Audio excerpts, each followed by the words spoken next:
don't know who did this sculpture, but it looks like 3 fish heads performing in a blues band. You have one fish right here playing the sax. You have one fish right here in the middle playing the guitar, strumming away. And you have this one fish at the far right playing the accordion. So it looks like they got something going on right here. but in all seriousness, this is a really dope sculpture. Looks like it's made out of like some iron.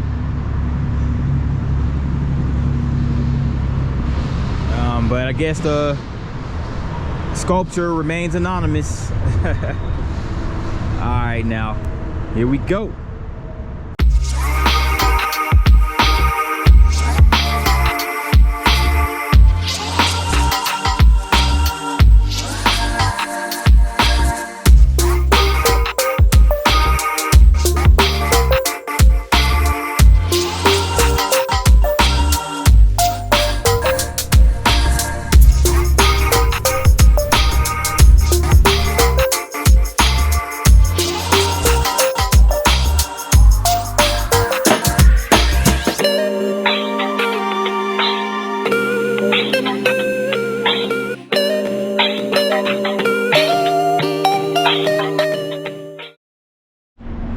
Good morning, this is P9 coming at you guys with another video. And today I'm in St. Louis, Missouri. I'm in the Loop, St. Louis, Missouri, right outside the St. Louis Justice Center. As you can see, St. Louis City Justice Center right here, and right across the street over there is the St. Louis City Hall. And I'm over here on Tucker Boulevard. Now this is St. Louis. Now St. Louis is an independent city, meaning it is not tied to any county jurisdiction. So St. Louis is an independent city right here in Missouri. And it sits near the confluence of the Missouri and Mississippi rivers.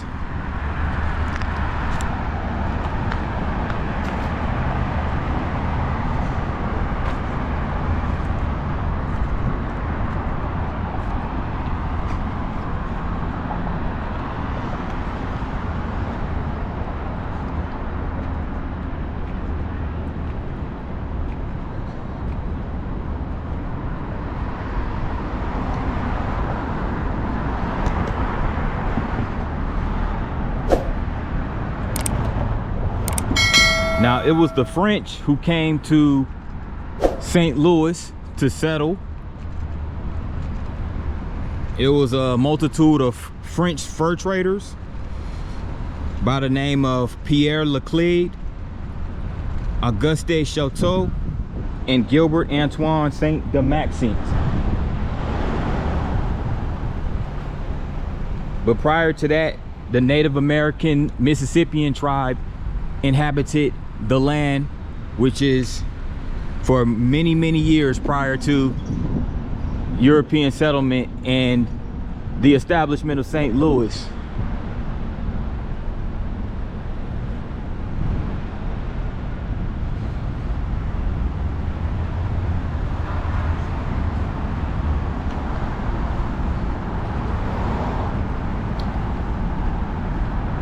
So it looks like right now I'm over here around a few of the government buildings. I'm at the corner of Tucker and Boulevard and Market Street. Let me go down Market Street, check them out.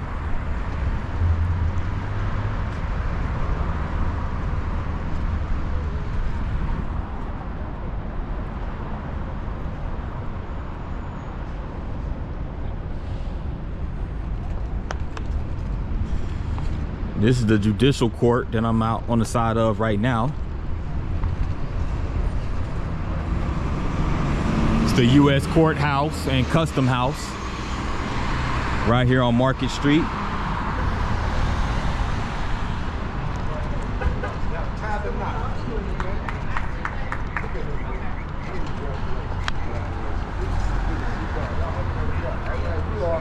Good morning.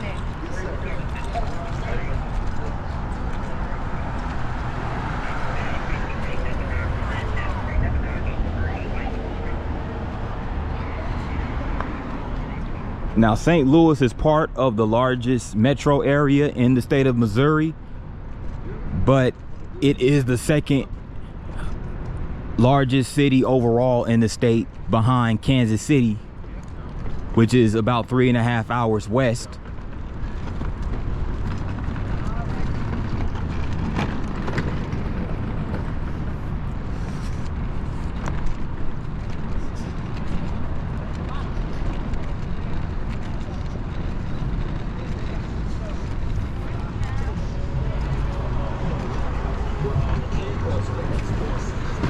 I know y'all see that arch back there.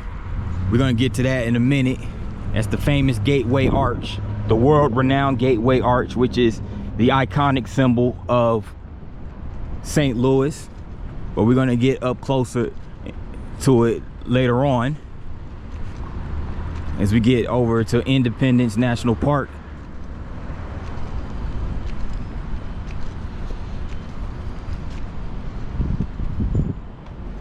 But over across the street right there in that building is KSDK Channel 5. So it's the NBC affiliate for the city of St. Louis. Here's another one of the courthouses right here.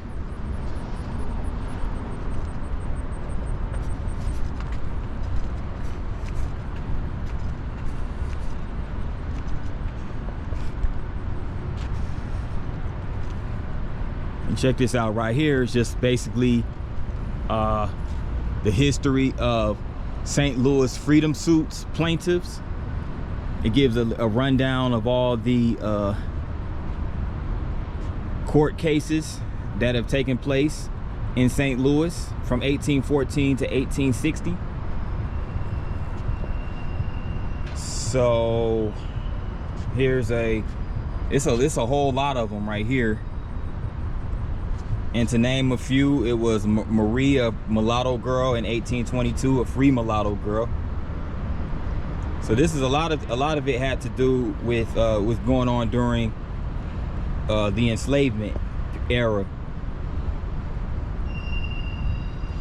So it was a whole bunch of free individuals, free mulattoes, free Negro boys, free girls of color, all type of things. And here goes the sculpture right here. It's really cool, really nicely sculptured.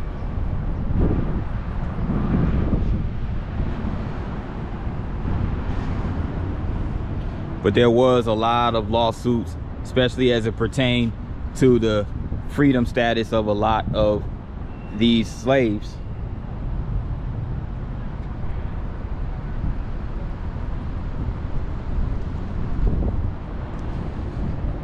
So it's a few tall buildings over here.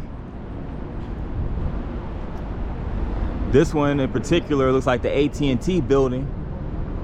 Not quite sure what that building is right next to it, but it's a pretty tall structure. They have a building right in front of the arch, which is called the Peabody Building.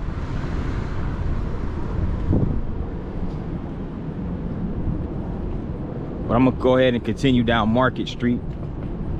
Just wanted to detour and get that sculpture.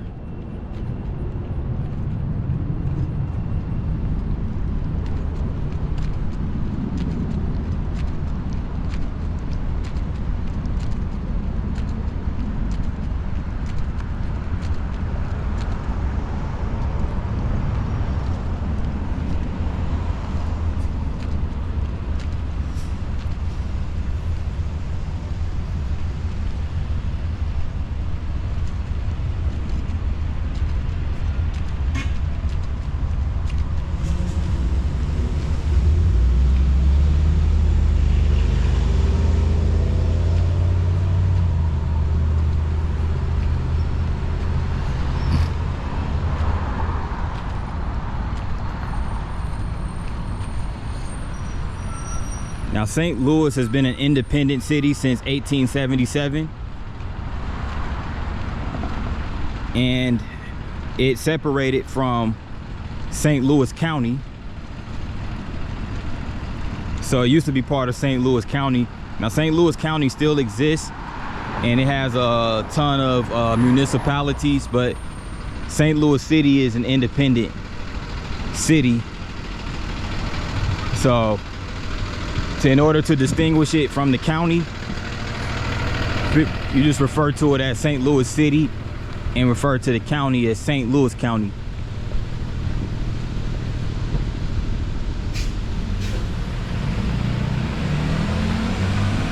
So check out this sculpture right here.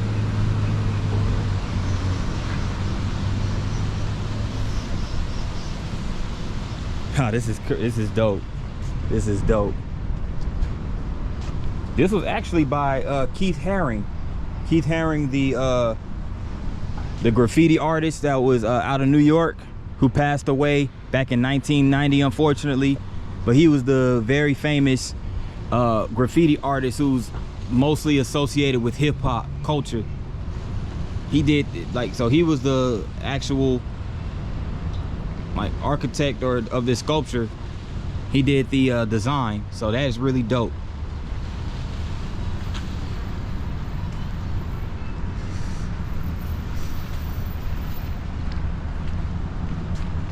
Let me walk through this trail right here into this park.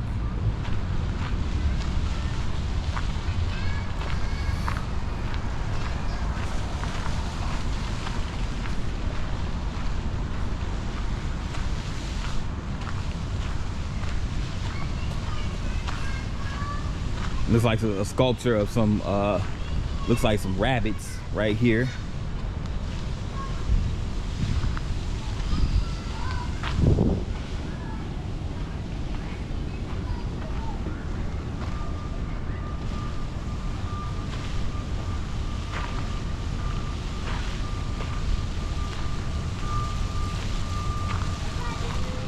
This is the City Garden Sculpture Park.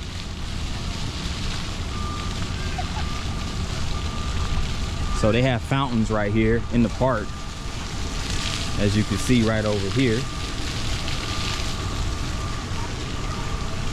Step down. They also have, so you see the fountains, but they also have sculptures, and they have like a little garden right here as well. They have let me go get a closer up to it. But there's a garden right here, as you can see.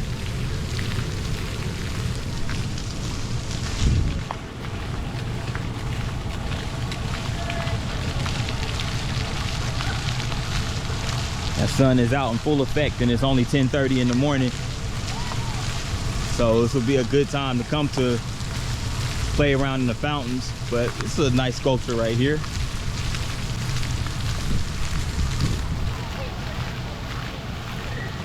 Oh no, it looks like the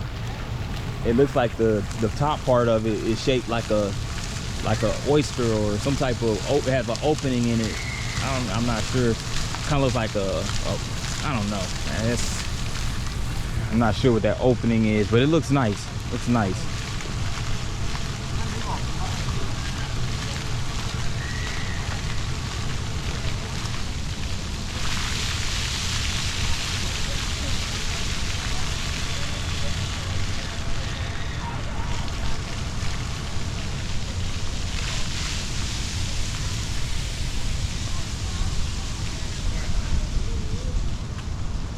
St. Louis does have some nice parks. I have visited here before.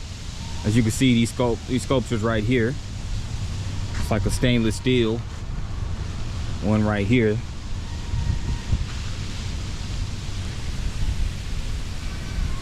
Now that's as dope as well.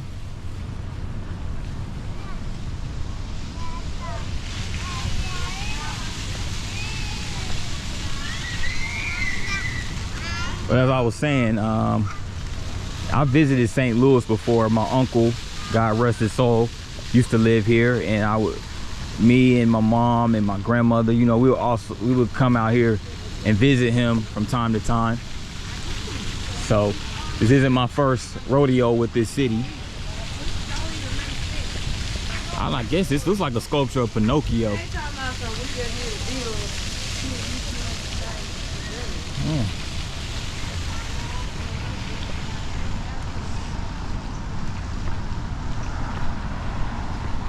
Aha, peep this. Peep this, man. They got a titanium pick with the black fish coming out of it. How about that? I was definitely not expecting to see this. But this is an aluminum and stainless steel, all powered to all people, and it's a reflection. So it does have a meaning to it.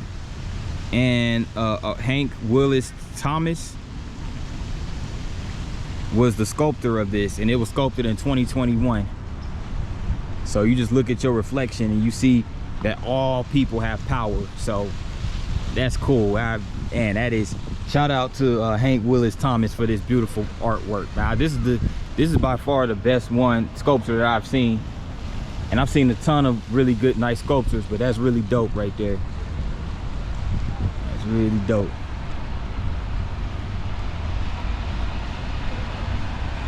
And again, guys, this is the City Garden Park in St. Louis. It's on Market Street. Right now I'm at the corner of Market and 9th Street. So you can see the other buildings right here.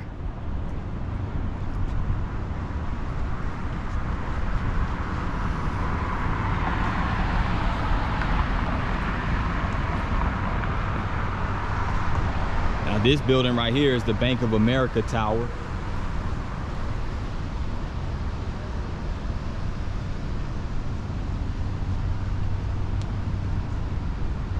Go ahead and cross.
Front of this Spire building. This is also nice right here.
I forgot to mention the population of St. Louis. Now, St. Louis City proper has a population of a little over 300,000, but the entire metro area has almost 3 million, so about 2.8 million.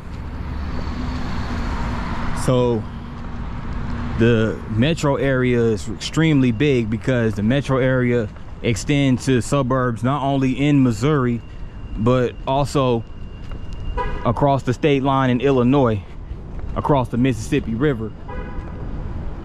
So St. Louis has a very extensive metro area.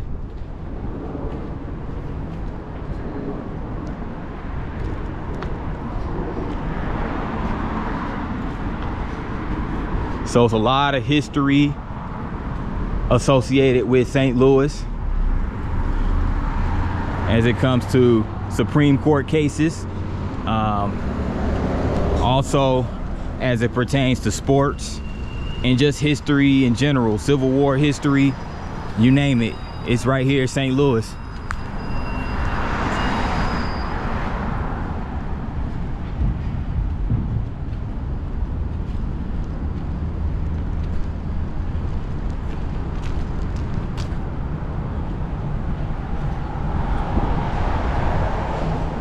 Uh-oh, Sheryl Crow is coming to, oh, I think she, well, matter of fact, she already left. This was on August the 10th. There was an event with Sheryl Crow at the Dome at America Center. Okay. Well, that's cool. Sheryl Crow came to town.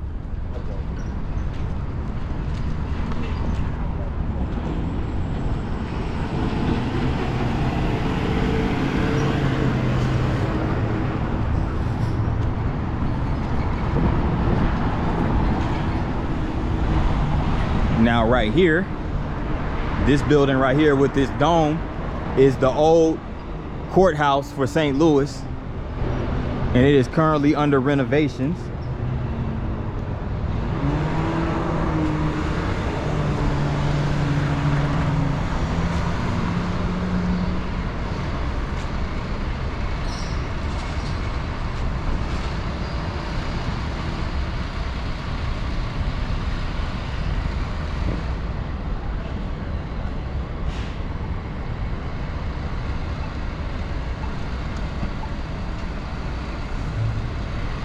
Now, this building opened up in 1864, but construction started on it in 1816. So it took almost 50 years to complete this building. But this is the old courthouse right here in St. Louis, and again, it's currently under renovation.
Over here at the corner of 4th and Market Street, getting ready to cross over. Got this Drury Plaza Hotel right here.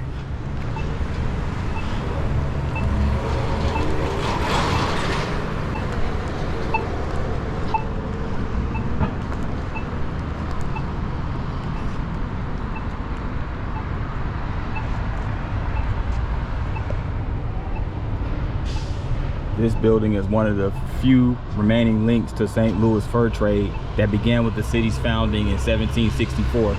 The International Fur Exchange opened in 1920 and soon boasted the world's largest raw fur exchange.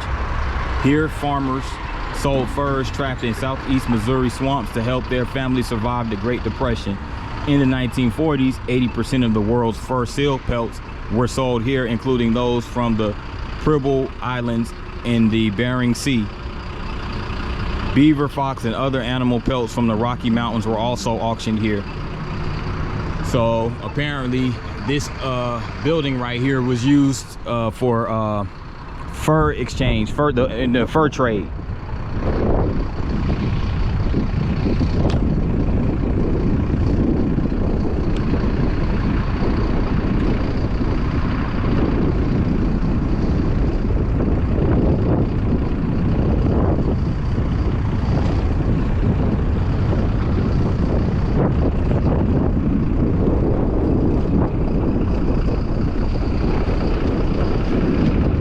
Tell too, also St. Louis did a lot of they're doing renovations on this courthouse, but they also done a good job of you know, designing their parks, building nice green spaces.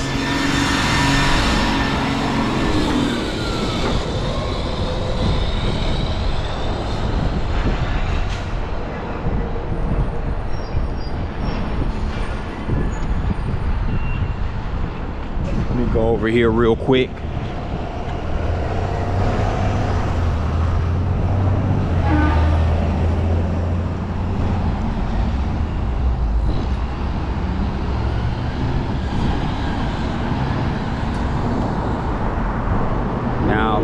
Now this is blocked off because of the construction that's going on. But over here, I'm gonna see if I can get as best shot as I can. In front of the courthouse is Dred and Harriet Scott, and this was part of the huge Supreme Court case of Dred Scott. So that's a statue right there.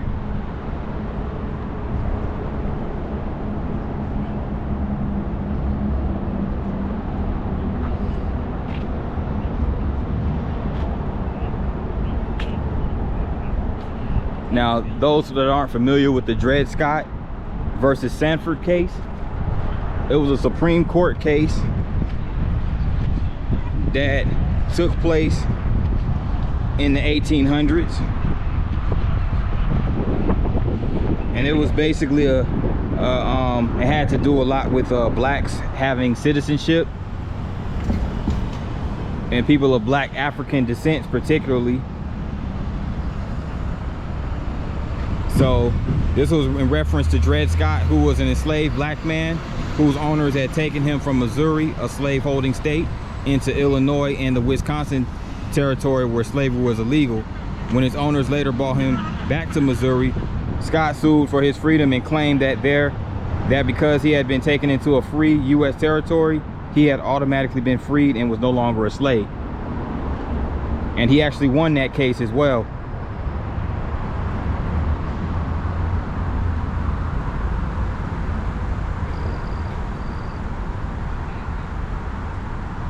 Actually, no, take that back.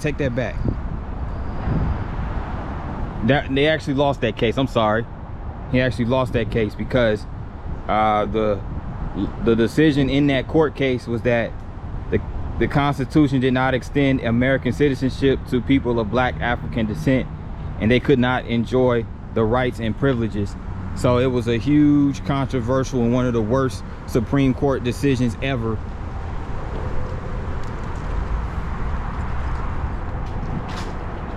So that was very unfortunate, but nevertheless, it was still a very landmark case in the history of Supreme Court cases in the U.S.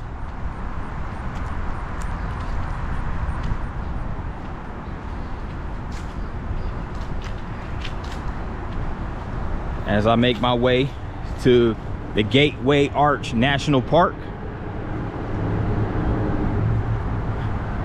we have finally made it to St. Louis's premier landmark.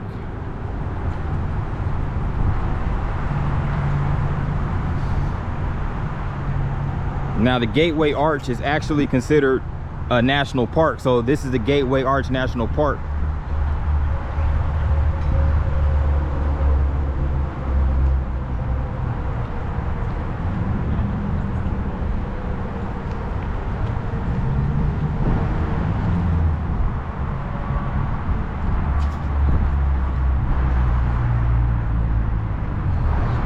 Now the arch itself is 630 feet tall, and it's made out of clad stainless steel,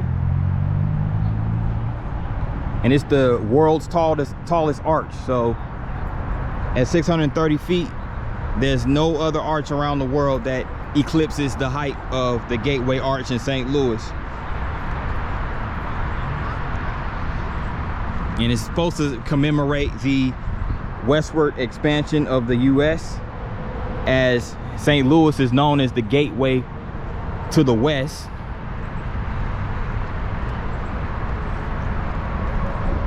So this is the arch right here, and I believe there's like a museum right here as well, kind of like on the ground level.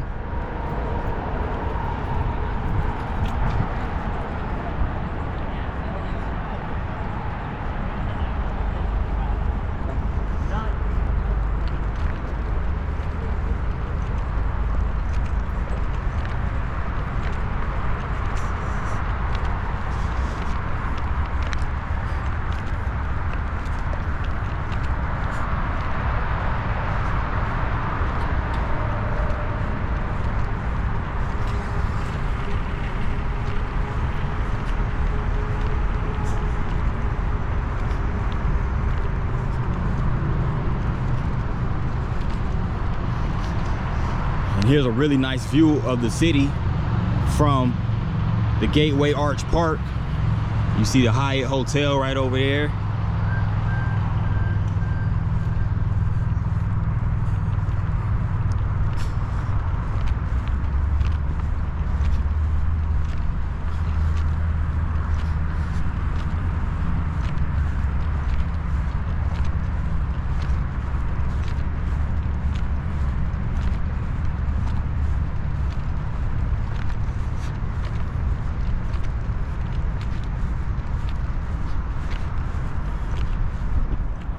Look how big this field is.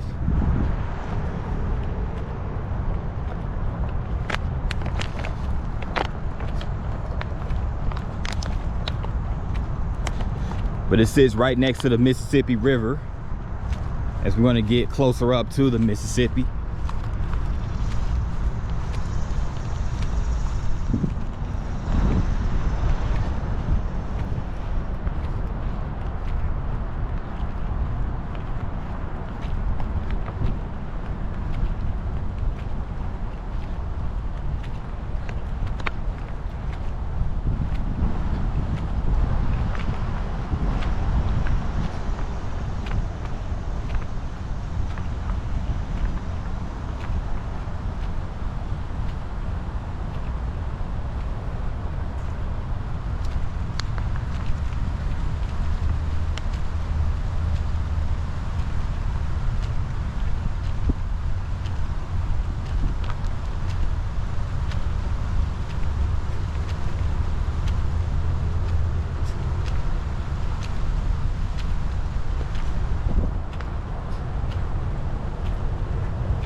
I don't know, guys, I just felt like doing that.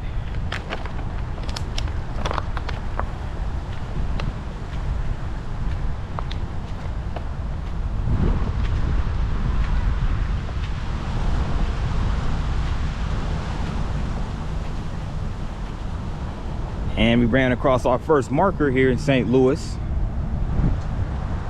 And this is a commercial building. In 1787, Auguste Chateau had enlarged the original, much smaller company building. The trading post occupied the first floor, and the Chateau family lived above. And Pierre Laclede and Auguste Chateau traveled from New Orleans in 1763 to set up new fur trading post. They found an ideal town site here on the west bank of the Mississippi River, where the limestone bluff would protect the town from flooding. Oh yeah, that's another thing too. Yes, St. Louis does sit on a river bluff, so it does protect the city from flooding. So usually cities that are by a river, in most cases are prone to flooding, but St. Louis is the exact opposite. So, you know, this was a prime location for fur trading back then because of its immunity to floods.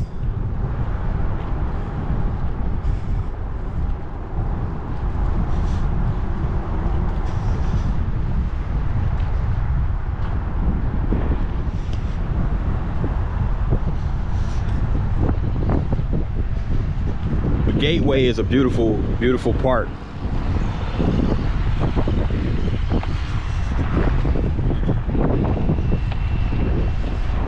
Give a little bit more footage along the riverfront before we make our way back downtown, because there's still more to see downtown.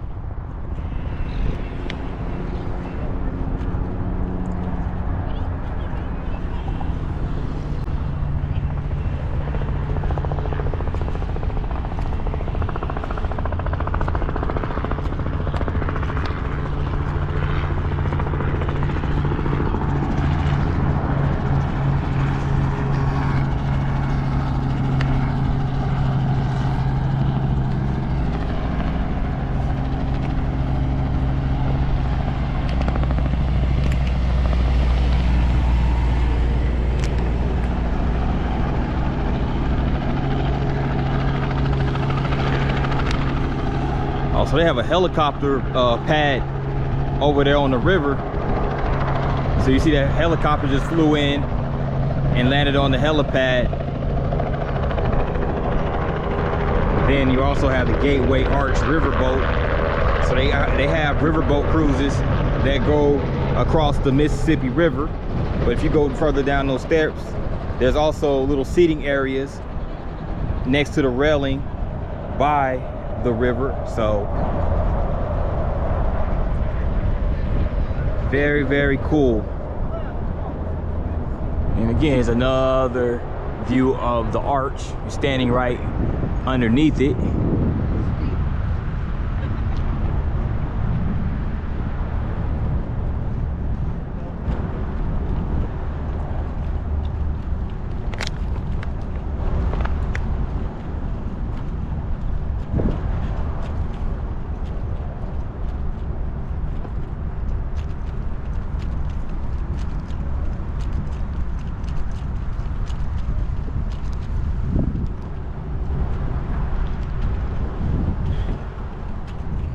And aside from it just having the arch and a few markers and a couple of seating areas, there's also jogging trails here. And I mean, it is a park, so it functions as a park where you can just come and just relax and take a load off, whatever it is you want to do.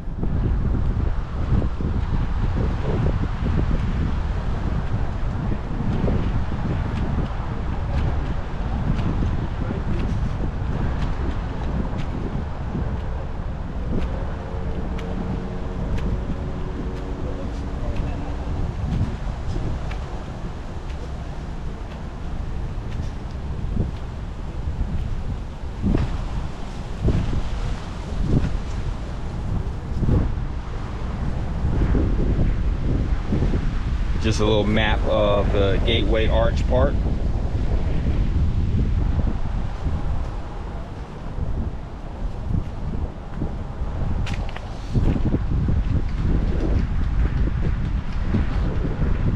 Small items like this Lorraine cross and a beaver motif were easily portable for trade. So this is just a trading route across the Missouri River and the Mississippi rivers. So you have multiple cities off the Missouri River, like Pierre, South Dakota, Omaha, Nebraska, St. Joseph, Missouri, Kansas City, Missouri, and And then you have on the Mississippi, you have Dubuque, Iowa, and you have St. Louis, of course. And St. Louis is where the Mississippi and Missouri rivers join and form a confluence. So some cities, especially those along rivers, grew from fur trading posts set up by St. Louis traders. So these are other, you know, you also had the Osage tribe, which was also another Native American tribe that traded with Laclede and all of those other guys. So Joseph Robideau arrived in 1770 and he pushed west along the Missouri River, where he met other tribes and set up new trading posts. So St. Louis was basically the starting point for a lot of the fur trades across through other cities. So yep, that is the Gateway National Park here in St. Louis. Let me get one more shot of the arch for the road, and we're gonna proceed. Walking down 4th Street now.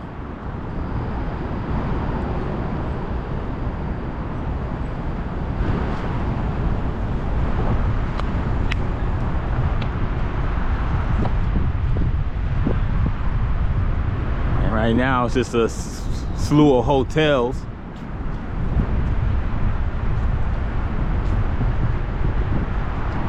Hotels and apartment buildings.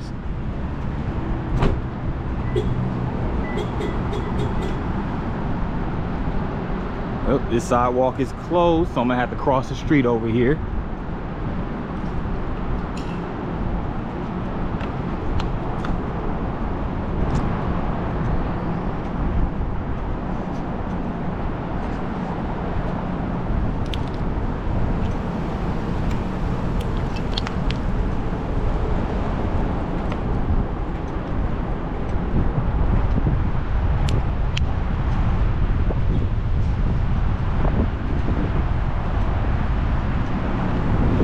Okay, so this is the Federal Reserve Bank of St. Louis building right here,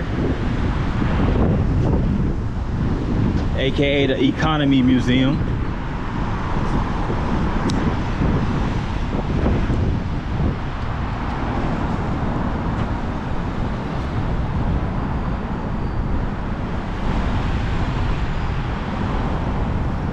So the Federal Reserve Bank of St. Louis, I guess it's the Federal Reserve Bank for the Midwest, but they have different branches depending on what region.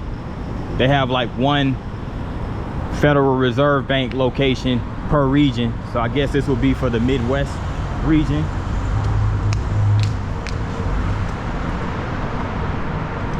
As far as the Federal Reserve Bank goes.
That's an interesting looking building right there. Over here on Washington Ave.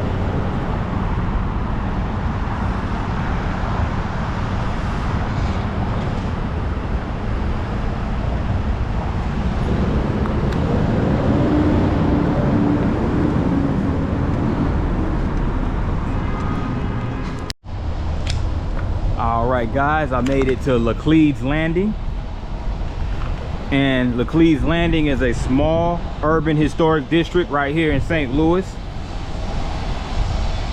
And it's the northern part of the original settlement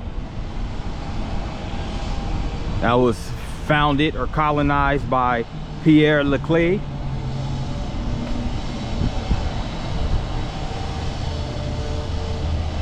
Now, basically, what Laclede's Landing is a bunch of old warehouses made out of cast and iron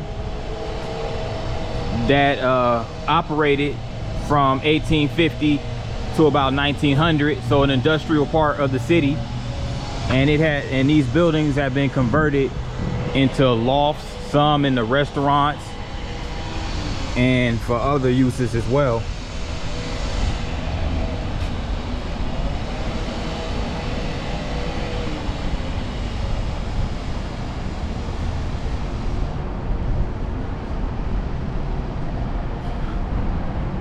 And it looks like this is the only remaining district that remains in St. Louis's 19th century commercial riverfront. So it's the last district that's standing. Definitely stood the test of time.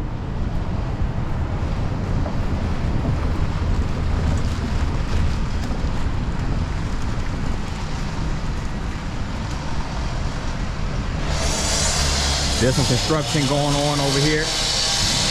Looks like they're paving the road. Oh, check this out. They even have a wax museum landing right here on the landing.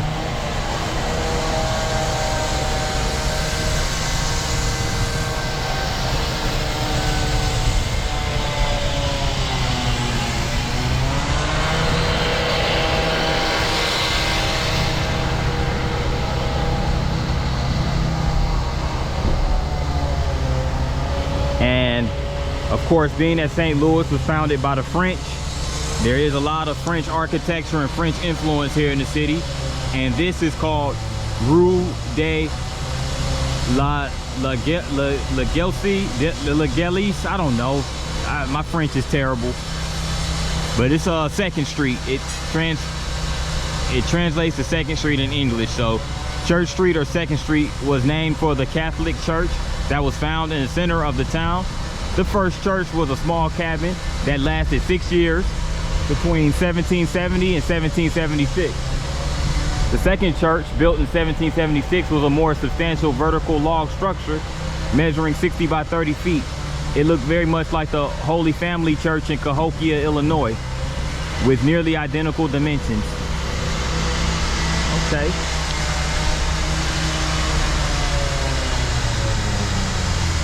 So it looks like they're repaving the roads and the sidewalks over here.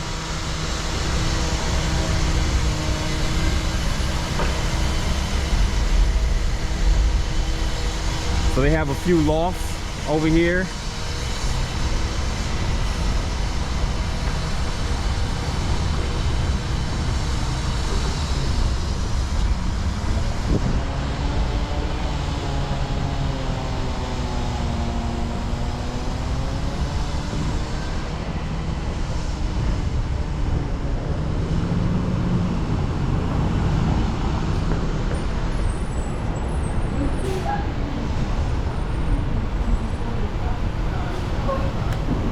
The historic Laclede's Landing in Old St. Louis. It also sits by a casino, the Horseshoe Casino right here.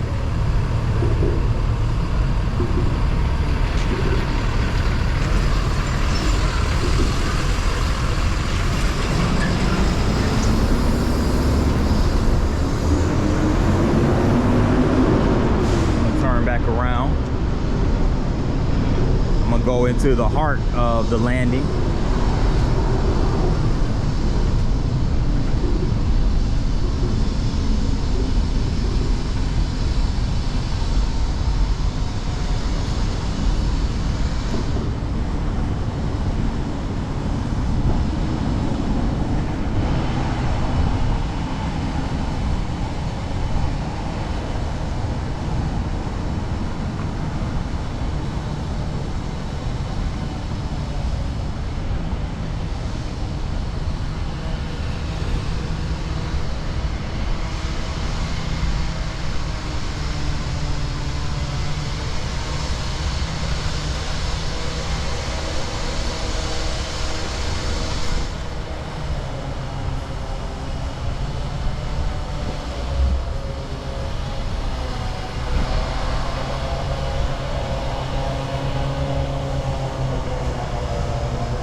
This old spaghetti factory right here in St. Louis, established in 1977. So you got a spaghetti factory right here in the landing. It's also a bridge right here, forgot to mention that.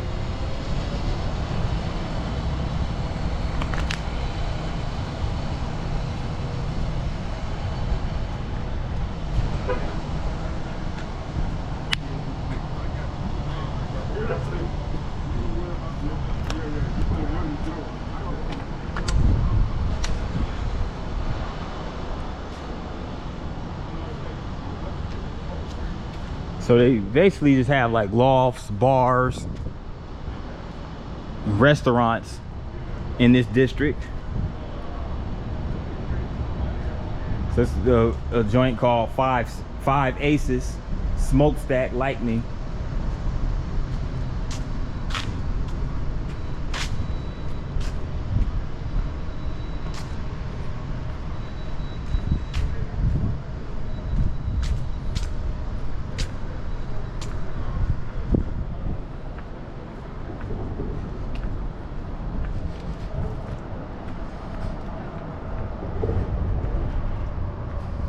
Again, you get a view from the east side of the arch. You can still see it from over here. And this is a railroad bridge right over here as I'm walking down First Street. But this is a railroad bridge right over here. That's where the St. Louis Metro light rail runs through. So yeah, St. Louis does have a light rail. It's called the Metro Rail or something like that. And it basically, it runs throughout the city of St. Louis and some of the surrounding suburbs, as well as the Metro East area across the Mississippi River in Illinois.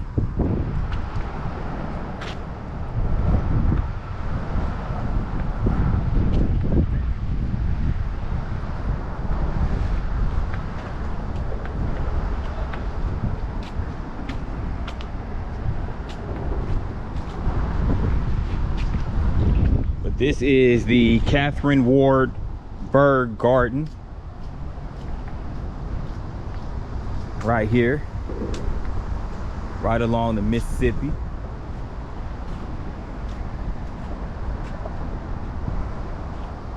There's a nice little park right over here.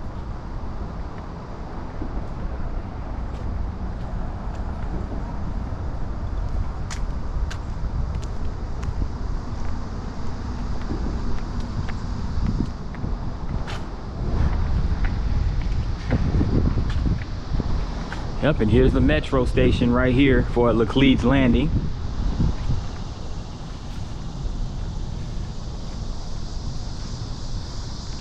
But you can cut through this path over here to get to the Gateway Arch at Independence National Park.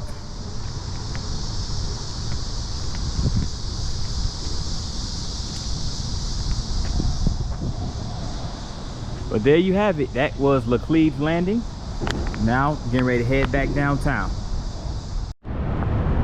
I'm over here by St. Louis's convention center called America Center. The Dome, which focused as St. Louis's primary convention center. And it also used to serve as the home stadium for the St. Louis Rams from 2002 to 2016. You know, in 2016 was the year that the St. Louis Rams departed St. Louis, leaving the city of St. Louis without a NFL franchise. So they have been devoid of an NFL franchise now 8 years, but the Rams used to play in this stadium right here. It's called, it was called Edward Jones Dome at the time when they were playing here in St. Louis. So again, that franchise departed for Los Angeles. So now the only function of this is just for a convention center, serves major conventions.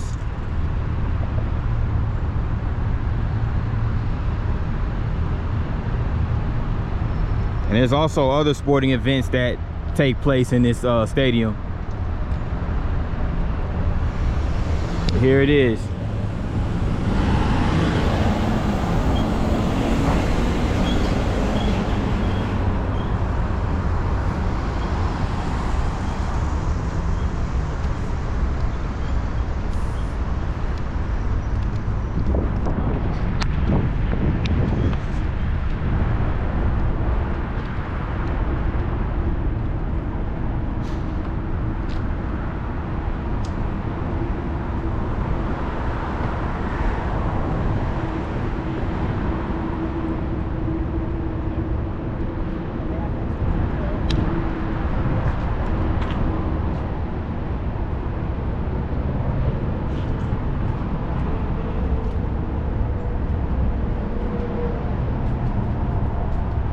So I'm working my way now down Broadway Street now.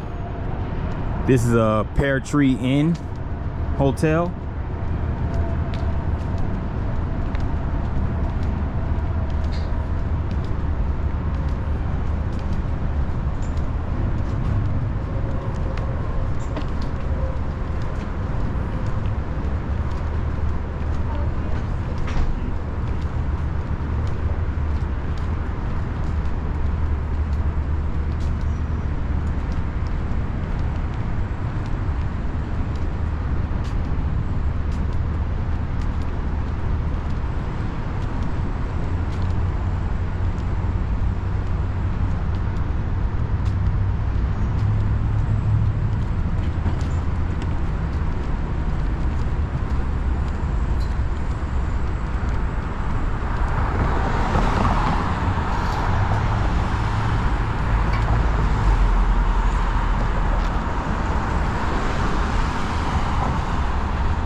Check this out.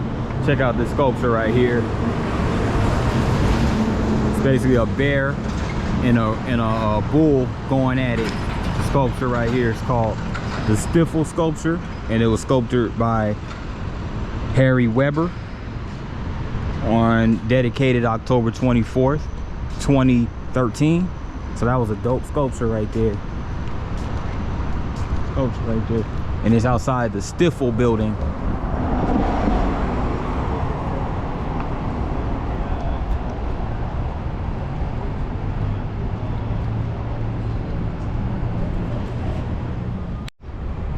St. Charles Rock Road, Boone's Lick Road, St. Louis, First Trail West. Started near this corner in 1764. Marked by the Daughters of the American Revolution and the state of Missouri, 1913. So that was a historical rock right there. As I continue down Broadway,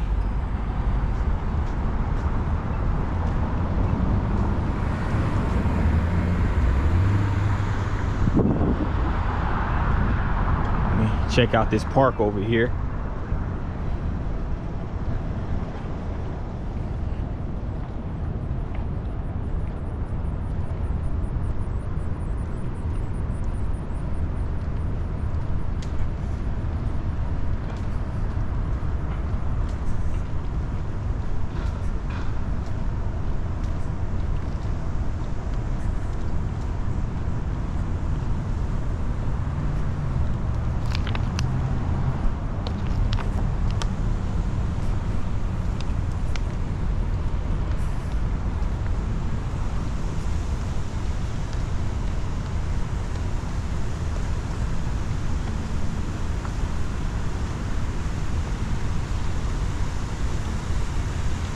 And this little park right here is called Keener Plaza.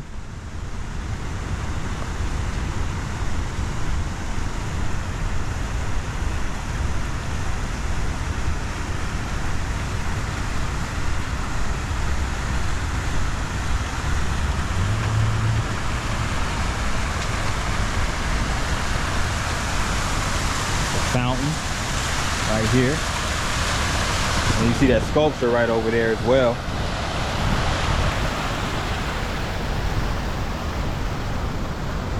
And you have a little seating area over here.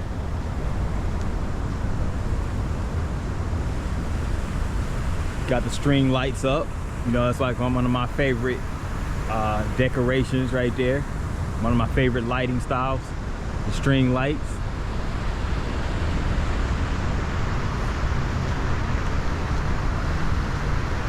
I'm getting ready to make my way back down this way.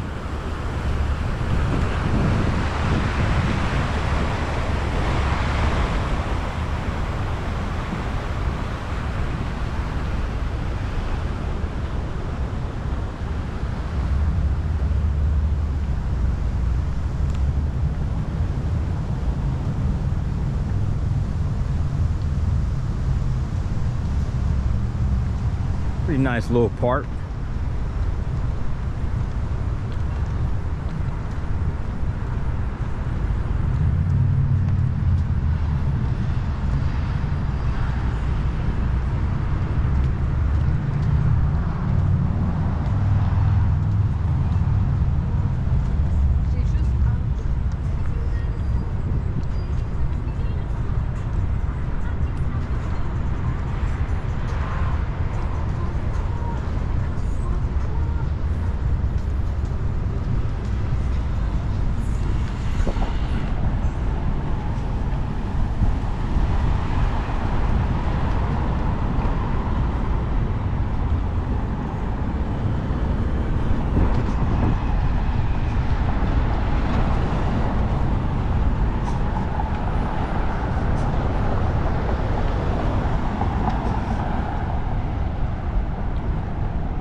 St. Louis at the ballpark, Hilton Hotel.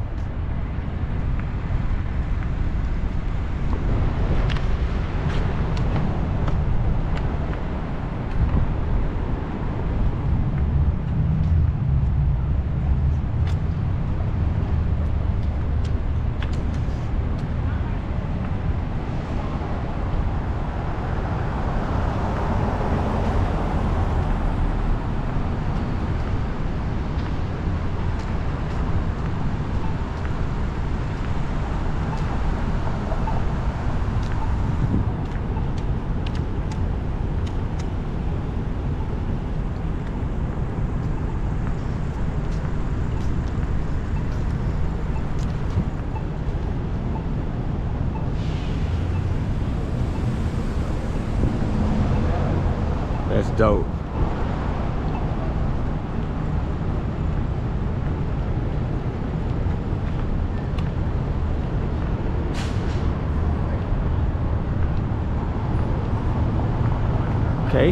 Okay, they have the St. Louis Ballpark Village Dining and Entertainment.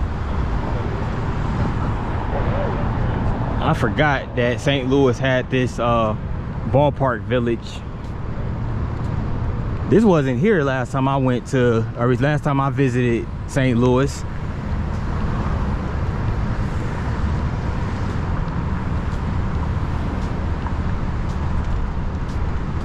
We gonna go check it out real quick.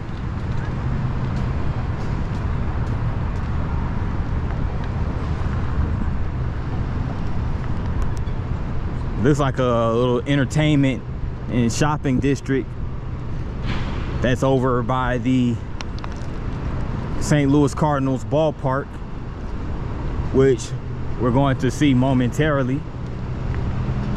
There's like a series of restaurants. There's one restaurant called Fielder's Choice. So already you see the baseball themed restaurant.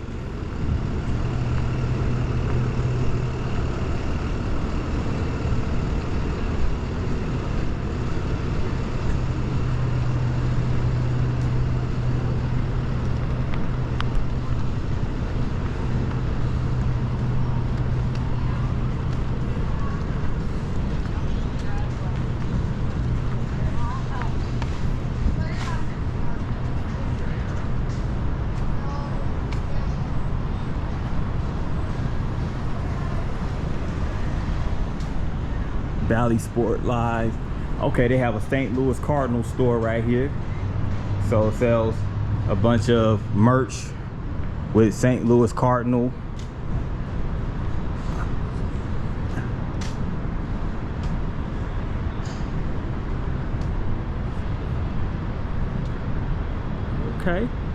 Okay, so far so good. We have an Auntie Anne's pretzel out here. Let me go ahead and walk inside, check out the interior.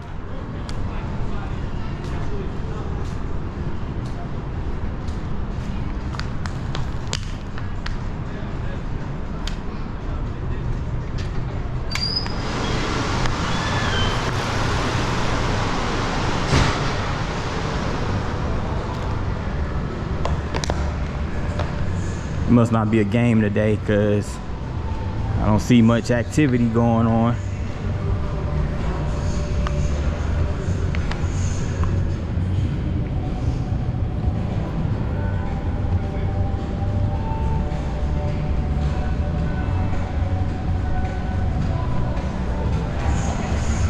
This is what the inside of the ballpark village looks like.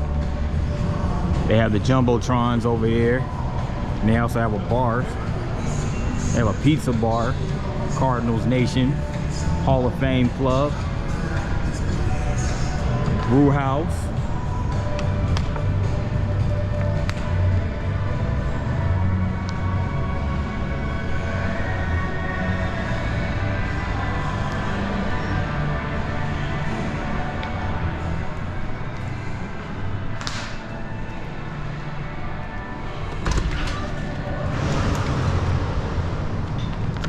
As we walk out the ballpark village, we come over here onto Clark Avenue.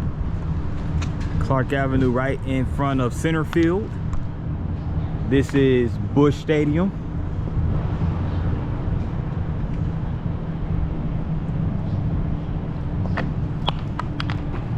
Now, of course, St. Louis Cardinals have a very storied franchise. They have a whole bunch of NL pennants and World Series titles to their name throughout their history.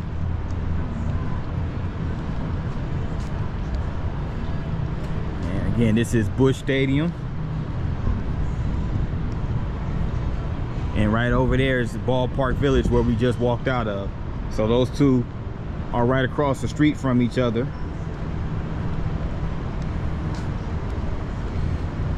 But this Busch Stadium right here opened in 2006, and it replaced the older Busch Memorial Stadium, which operated from 1966 to 2005.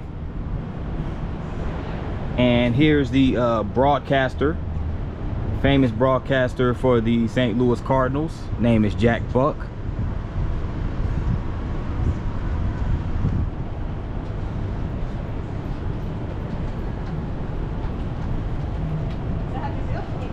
Now, Jack Buck was a famed broadcaster for the St. Louis Cardinals, and he broadcasted more than 6,500 games for the Cardinals. And this statue was unveiled August 30th, 1998.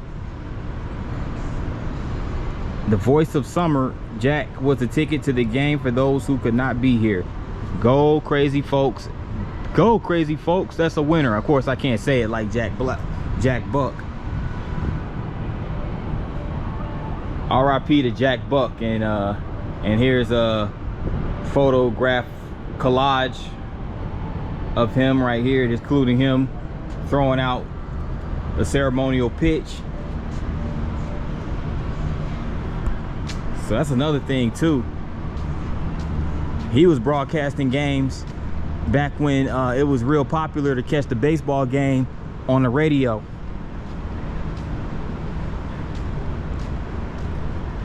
But look, the NL, they got the NL pennant in 1928, 1930, 1943, 68, 85, 87, 04, and 2013. And they won the World Series title in 26, 31, 34, 42, 44, 46, 64, 67, 82, 06, and 2011. Wow.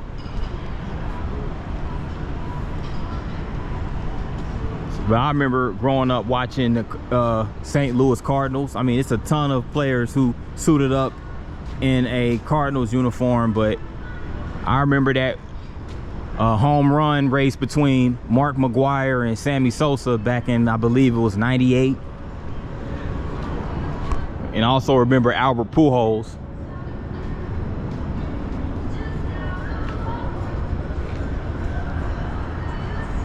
And there goes the SL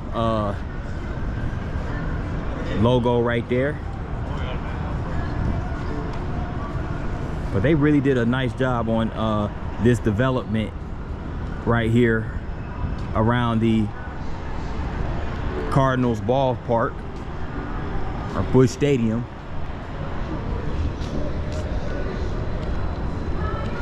Let me go check out a few of these statues over here.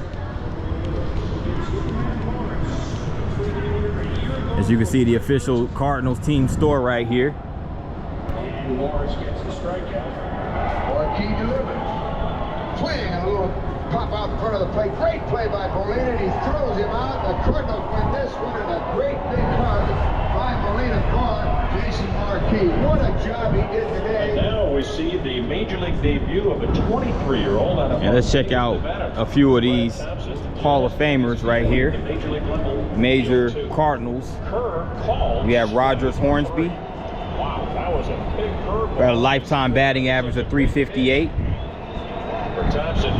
And he managed the 1926 world champion St. Louis Cardinals. So there goes Roger Hornsby. 3-2. Got him. And this is George Sisler. Strike out the first of the afternoon. Kyle Loesch not afraid to throw that changeup at any point in time in the count, situation, the game, doesn't matter. And the 0-1 delivery. Here she is. Laying a ground ball to the first base. He batted over 400. And he played for the Cardinals back when they were the St. Louis Browns. And here you go. You have Robert Gibson, or Bob Gibson, whatever you want to call him. His brother right here.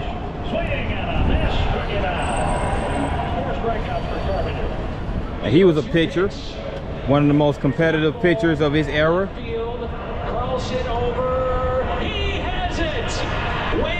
He had 3,117 strikeouts and 251 victories and 56 shutouts, which are the most in Cardinals history.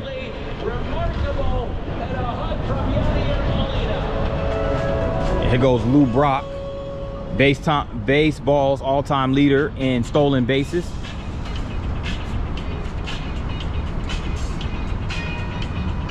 I remember Q-Tip from my favorite group, A Tribe Called Quest. He called out Lou Brock.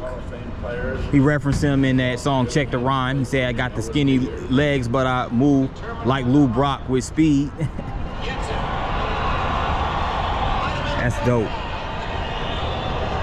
Yep, that's the base burglar. You have Red Shooting Dice. I don't know if I'm pronouncing it right, but there he goes right there.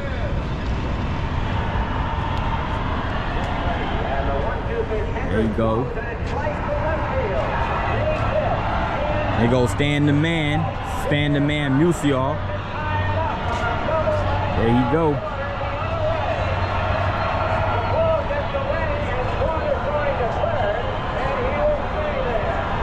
And his greatest season was 1948, where he led the league in average runs, hits, total bases, doubles, triples, RBI, and slugging percentage. And here goes the catcher, the Golden Glove himself, Mr. Ozzie Smith, aka the Wizard.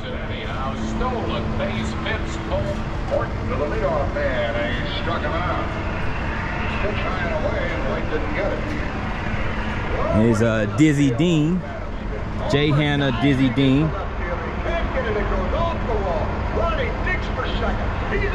He led the league in strikeouts for 4 years straight between 1932 and 1935.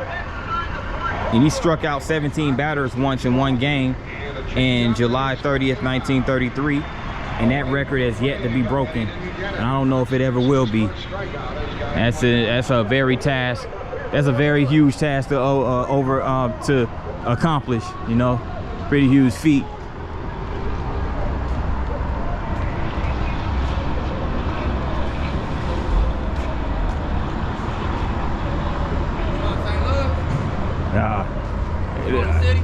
Oh nah, I ain't from here. Nah.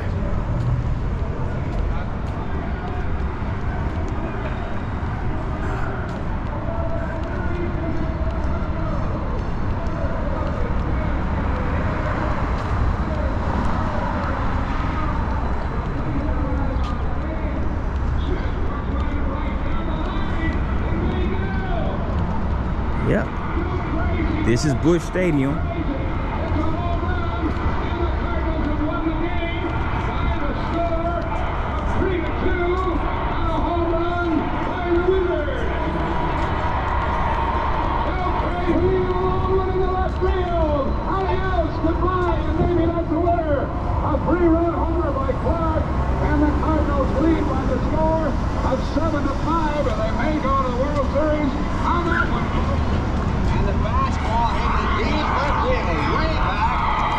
And here's the big statue of Stan the Man Musial as it sits right in front of third base. And those sounds you hear in the background, those are just archived sounds from broadcasts from baseball games.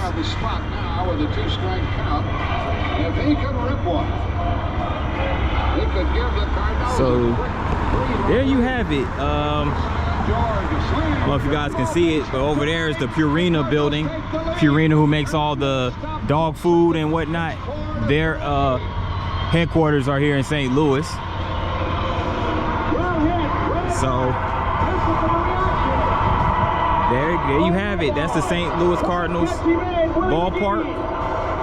Willie McGee with the bat and with the glove. It's been a one-man show tonight. And I'm gonna continue with more footage momentarily. All right, here I am in the downtown west portion of St. Louis, and downtown west has a series of entertainment venues. I believe Union Station is over here as well.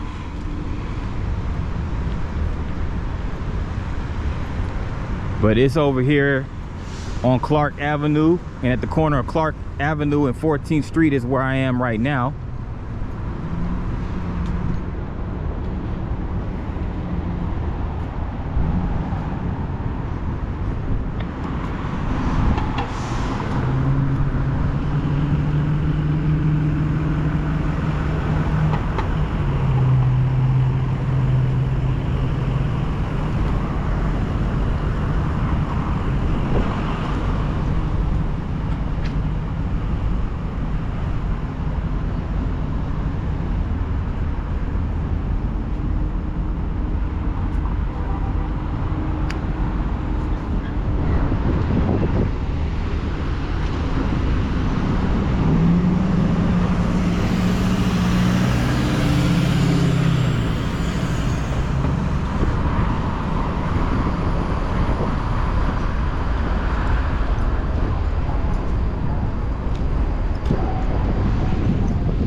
Here's one of the venues right here. It's called Enterprise Center. And the Enterprise Center is the home of the NHL hockey team of the St. Louis Blues. And the St. Louis Blues franchise was founded back in 1967 as an expansion team, as one of the 6 teams of the 1967 expansion. And you have right here the NHL player by the name of Bernie Federico.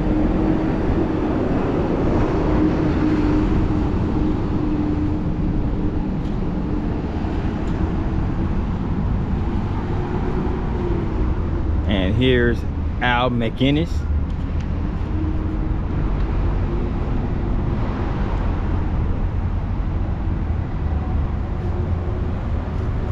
And they also have the Blues Hall of Fame Plaza.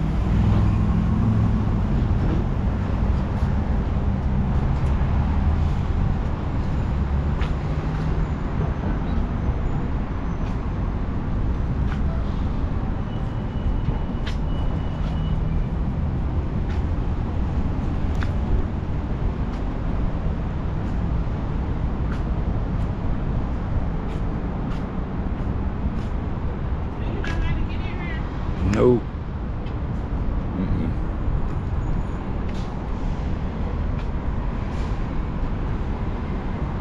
This right here is Brett Hull, who had a 20-year career in the NHL, and in those 20 years he scored 741 goals, 650 assists, and 1391 points, and he played in 8 NHL All-Star games and scored 50 goals in 50 games twice.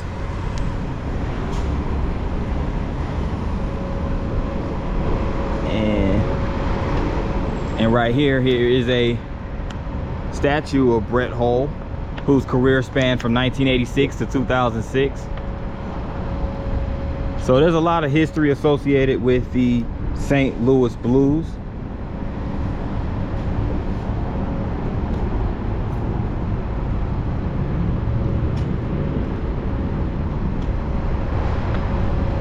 And it's interesting that the franchise itself was named after a song by the name of St. Louis Blues by the one and only W.C. Handy.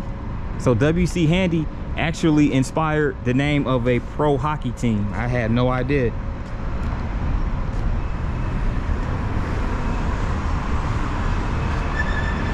And they also have the most playoff appearances outside of the original 6 hockey teams, and one of their playoff appearances culminated in a Stanley Cup in 2019.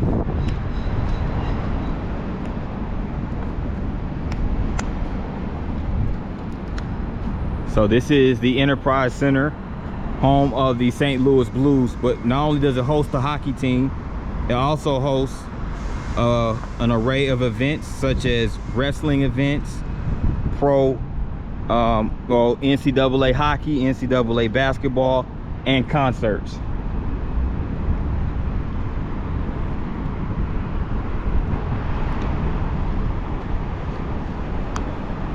And over here is the Civic Center station for the Metro Rail, but it also serves as a multimodal station.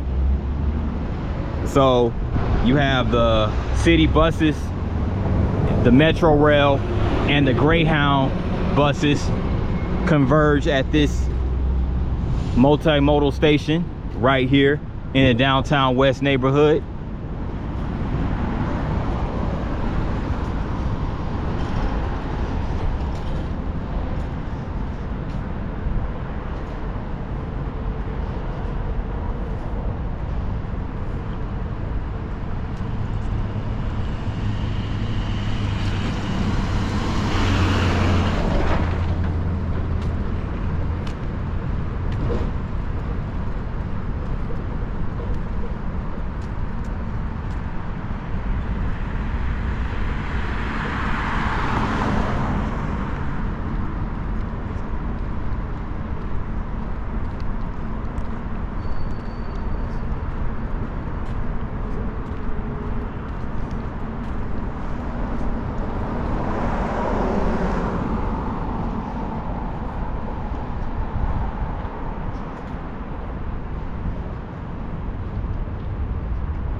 This is the St. Louis Aquarium at Union Station.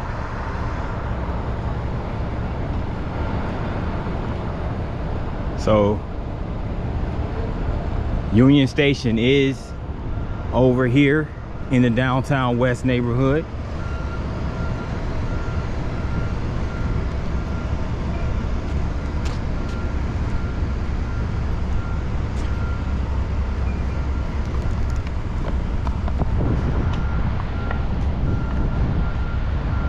Let me go through here.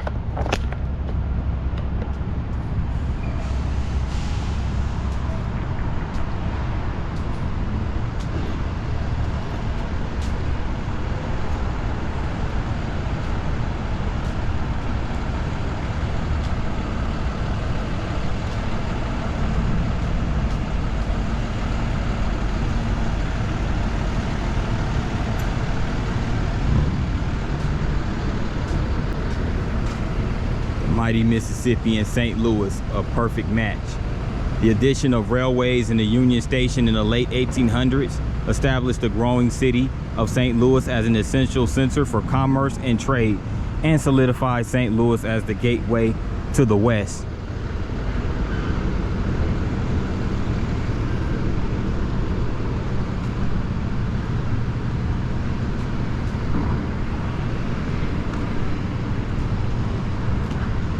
So yes, they do have an aquarium here in St. Louis, over here at the Union Station.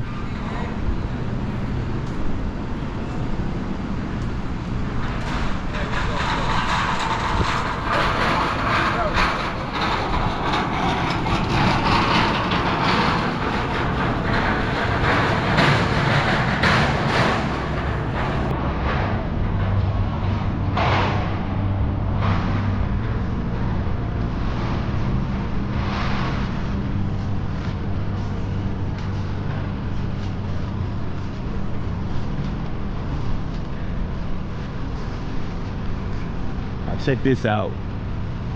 They got a hotel, St. Louis Union Station Hotel. They even have a little pond right here.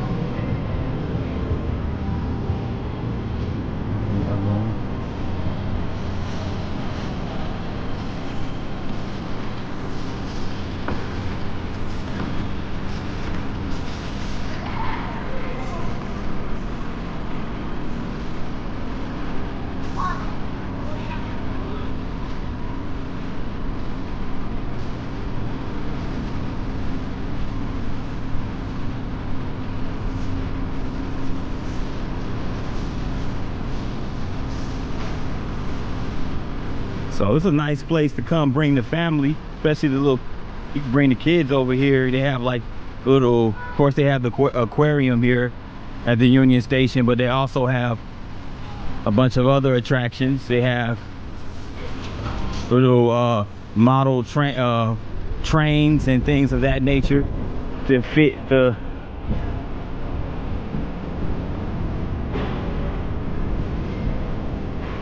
Union Station theme right here.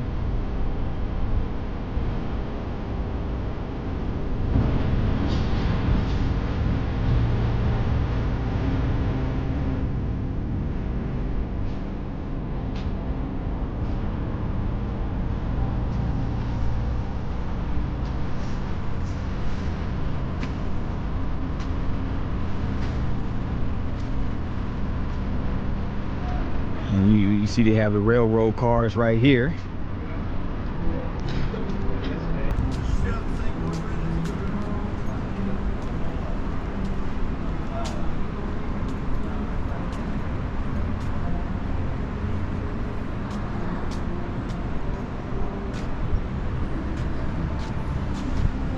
Very cool.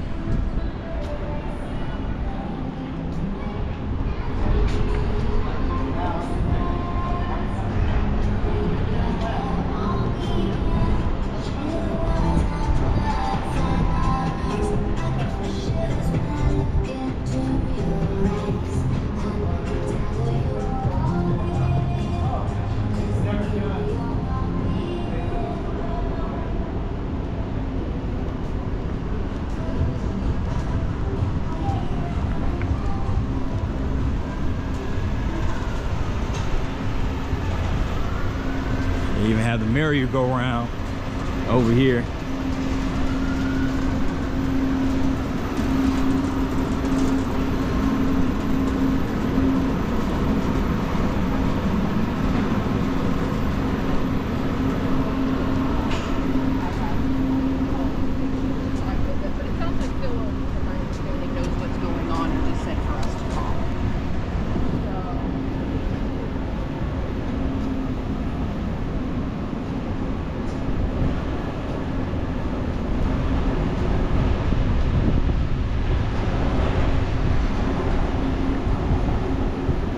Well, that's St. Louis Union Station, and as I read on one of the markers over there in front of the aquarium, is St. Louis's location along the Mississippi River made it a very important center for commerce, in addition to being like located next to a having the railroads here. So St. Louis, again, you have the railroads and the river that make it essential in being the gateway to the West.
They really did did a lot of development downtown St. Louis, because it is an old city. We're talking a city that was discovered or founded or whatnot back in the 18th century. So it's a lot of development, parks. They developed this Union Station, a very old building, among other things. You know, added new stadiums, as this one right here. This stadium over here was built in 2023, and it is the home, that stadium over there is the home of the St. Louis FC Major League Soccer team. So yes, St. Louis does have a Major League Soccer team, which was established back in 2019.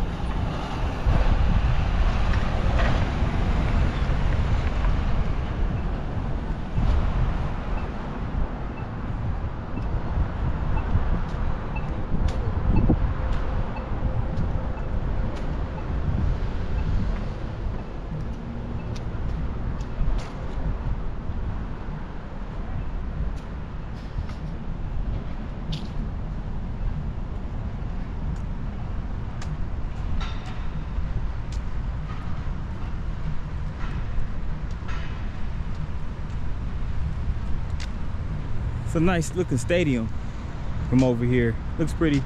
You could, you know, the way it's designed.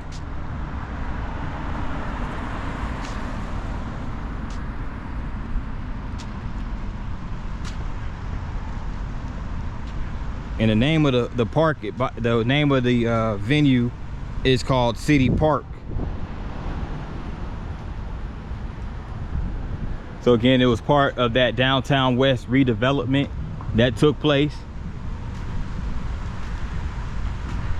back in 2018, between like 2017, 2018, 2019.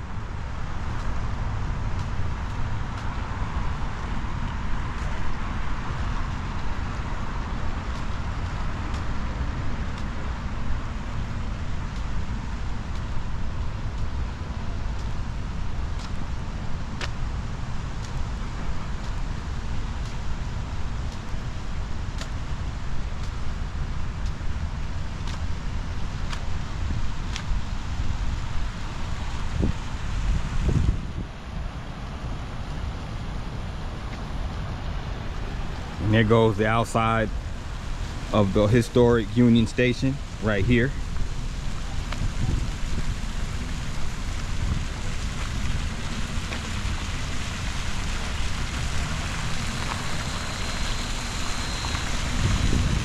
And I'm over here at this park right over here, right by Union Station.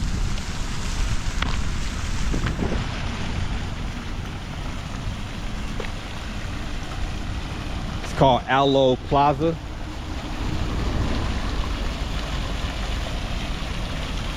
Really nice, especially with all these fountains right here.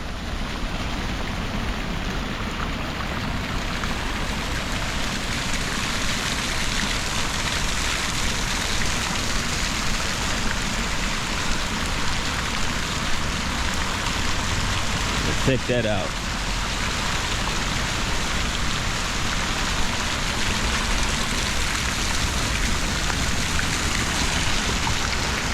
So a lot of the Roman and Greek statues.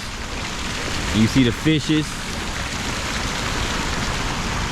pushing out water. But this Aloe Plaza, along with Union Station, is located along a strip in the Downtown West neighborhood known as the Gateway Mall.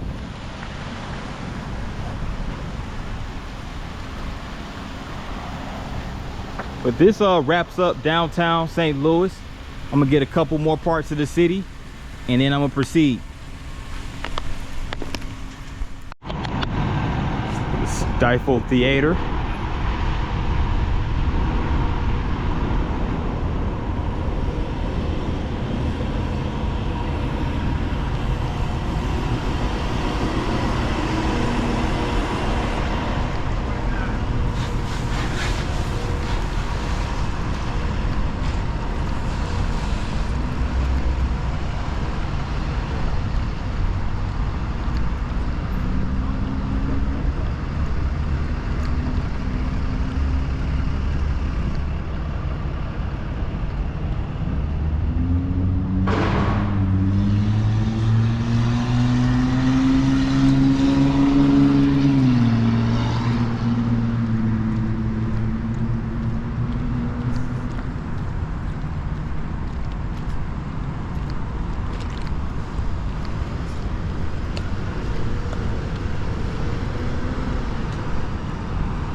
Okay, over there, that's the Soldiers Memorial Military Museum.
St. Louis firefighters statue memorial. You got this whole park blocked off right here, as you can see.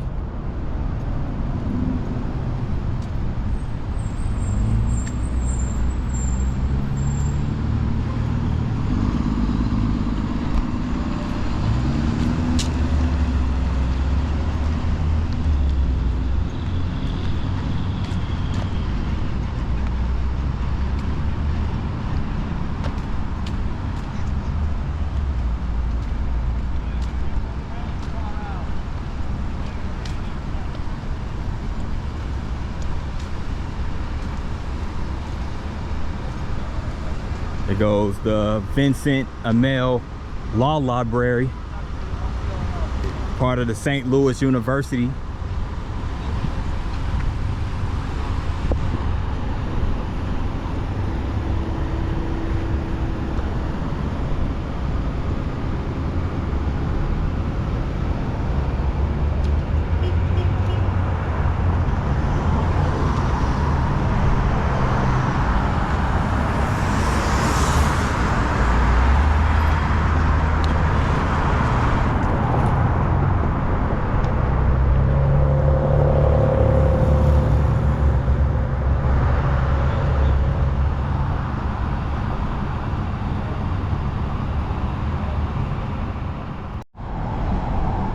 And I'm in the Soulard Historic District of St. Louis.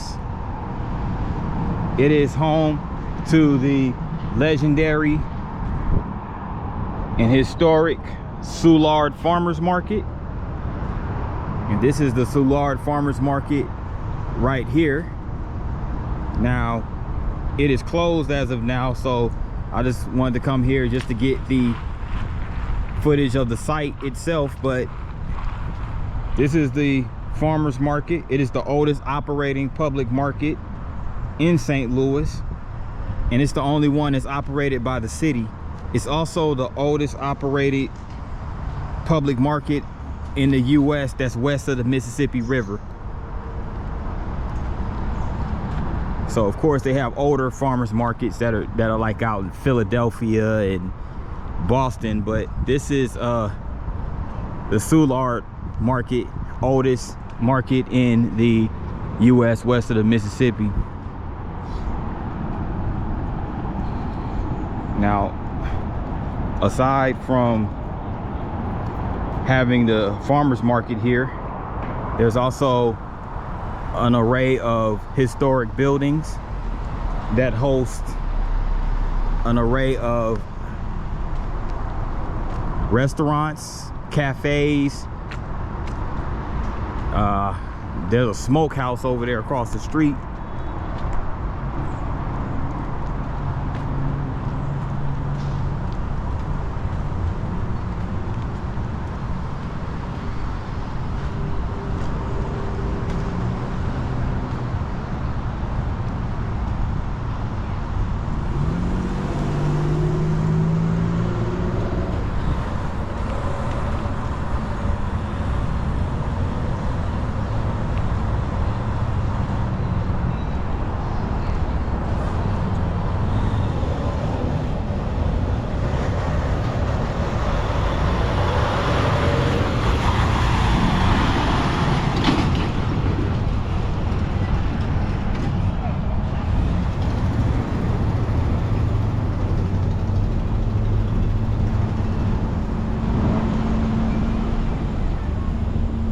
Now, the district was named for Antoine Soulard and Julia Saray Soulard, both of French descent.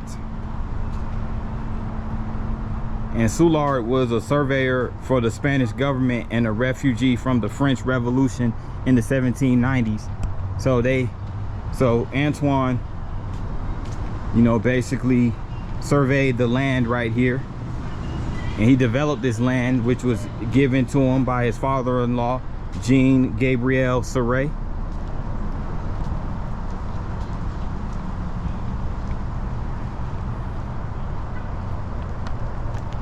But there's quite a few historical buildings here. They also have a couple of churches.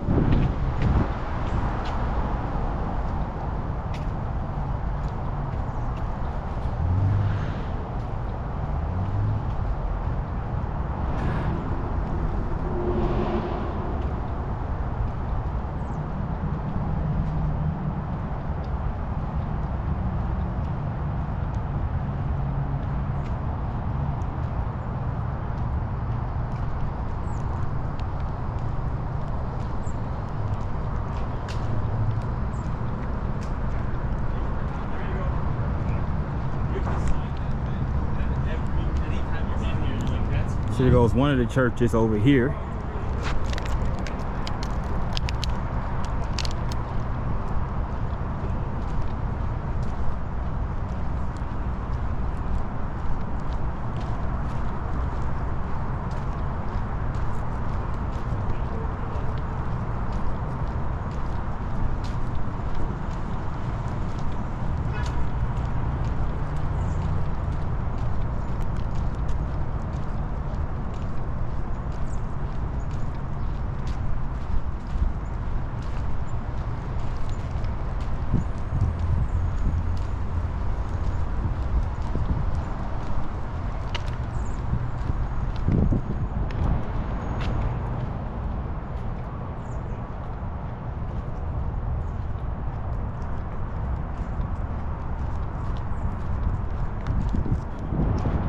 Wow, they got a few of the streets blocked off over here.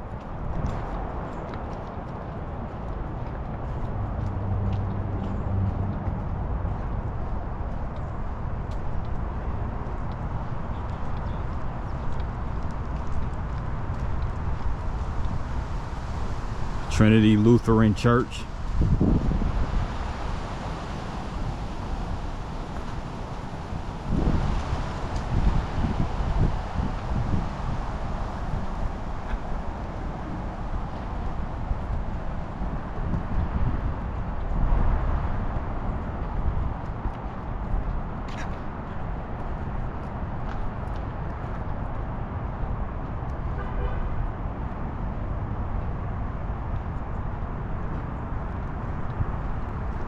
A famous blues piano player also grew up in this neighborhood. His name is James Crutchfield.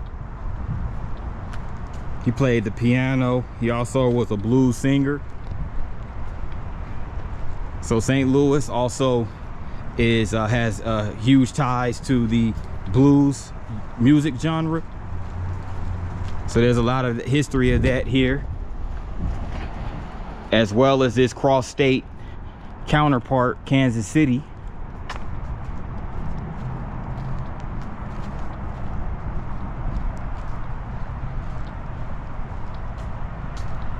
So there's a lot of bars in the Soulard district that have like live jazz music bands and blues bands.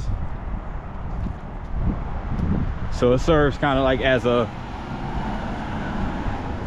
district for like to hang out, bars and restaurants and things of that nature, but it also serves as a residential area.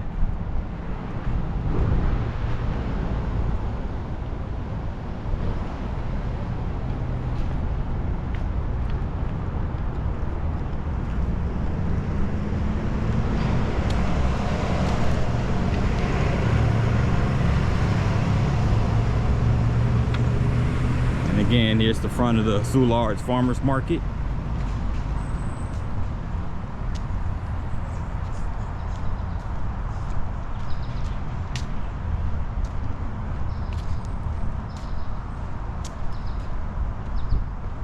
And this marker right here is dedicated to Rudy Piskulik. I don't know if I'm pronouncing that right. He was a sheriff here in St. Louis. Rudolph G. Piskulik, and he was on the Mardi Gras Inc. board of directors, and he's a native of Soulard, and that's him right there.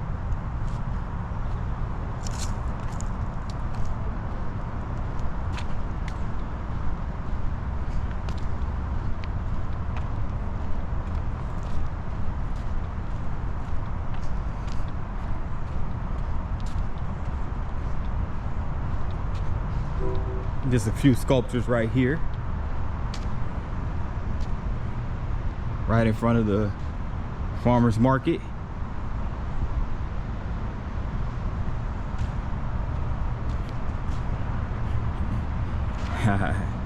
Yeah, that's different.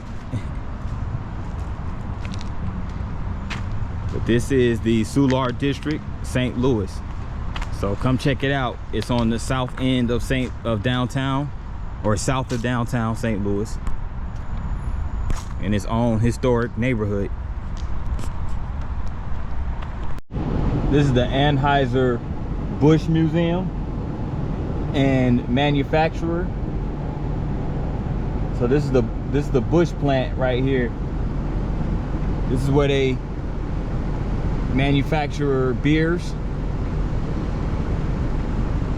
or produce the beers, I should say. And this is where it all goes down. This is where the Budweisers are made. Budweiser Company. I'm over here at the Delmar Loop district of St. Louis, or as the locals refer to it as simply the Loop. And I think I'm gonna refer to it the same way because the Loop just sounds much cooler. But Delmar Loop is the official name of this neighborhood. And they actually have a Loop trolley that operates from 11 a.m. to 7 p.m. and the rides are free. So Delmar Loop is pretty much a streetcar suburb of St. Louis, located in University City, which is where Washington University is located. Washington University is the major university here in the city of St. Louis. And it's mostly it's basically like a college hangout spot with a lot of mom and pop stores. So I would imagine a lot of the Washington University students frequent this area. It's a very popular location.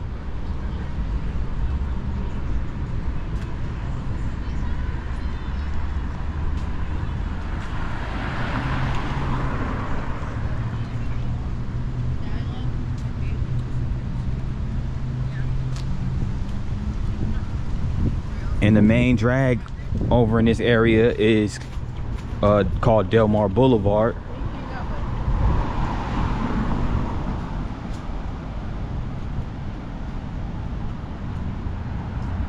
And aside from having the Delmar Loop, they also have a station here on the Metrolink Red Line. I wanted to stop and get this nice mural right here of the legendary Dr. Maya Angelou. And it reads, "If you are always trying to be normal, you will never know how amazing you can be." And those are words of wisdom by the late great Dr. Maya Angelou. Beautiful, colorful mural. And here is the social media tag at C Baby is the author, the artist of this mural. That's really nice.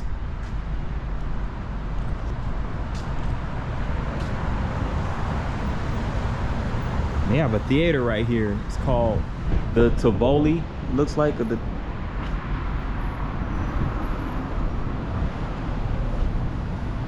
So not only do they have shops and restaurants, they have a theater right here as well. One of those old school theaters.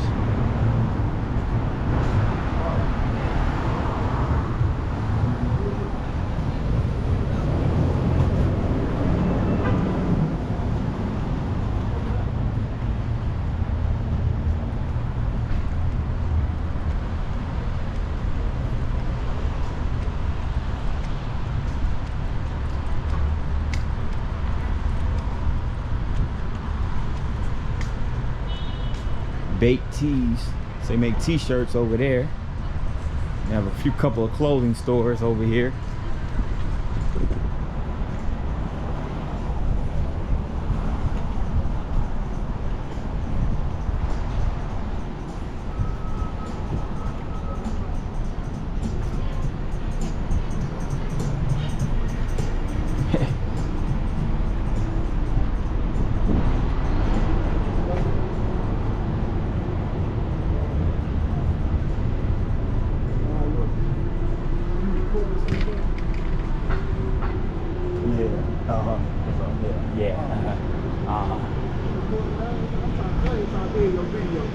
What's going on with it, man? Nothing, I ain't AJ. Oh, okay, I got you.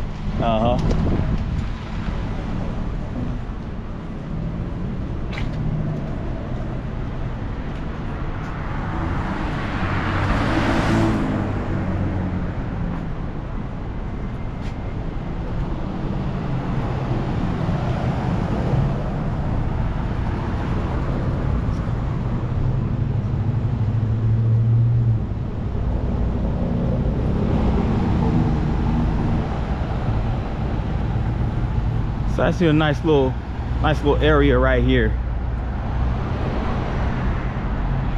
And as I was walking, I forgot to mention this, but I noticed that they have stars right here, kind of like it's basically like a St. Louis Walk of Fame, or at least their version of the Walk of Fame, similar to that of Hollywood. And this is of a star of Tennessee Williams, who was a 19th century playwright. Howard Nemerov, a Harvard grad and a law professor. And there goes Stan the Man Musial. He has his own star here. We saw him earlier at the Busch Stadium. Bob Costas, legendary radio broadcaster. There go Chuck Berry, the father of rock and roll. Got his own star here.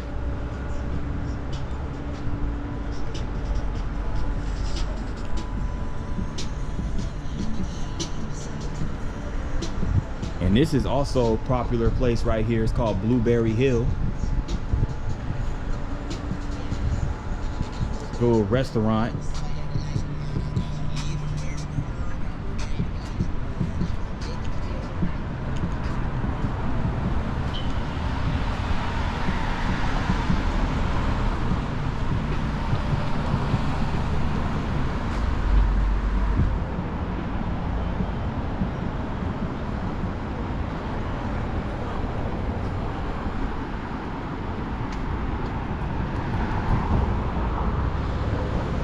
Let me go ahead and cross over here.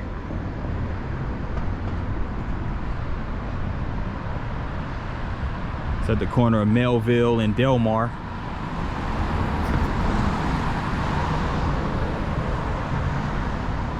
So I believe Blueberry Hill is more than just a restaurant. I believe it's like a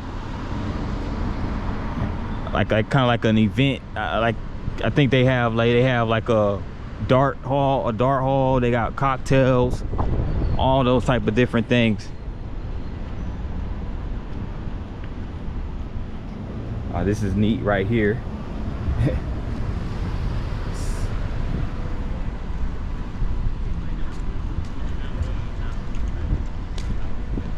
Shoot. Here's the father of rock and roll himself. This is a statue of the legendary Chuck Berry. Him strumming that guitar. Got his guitar pick right over here.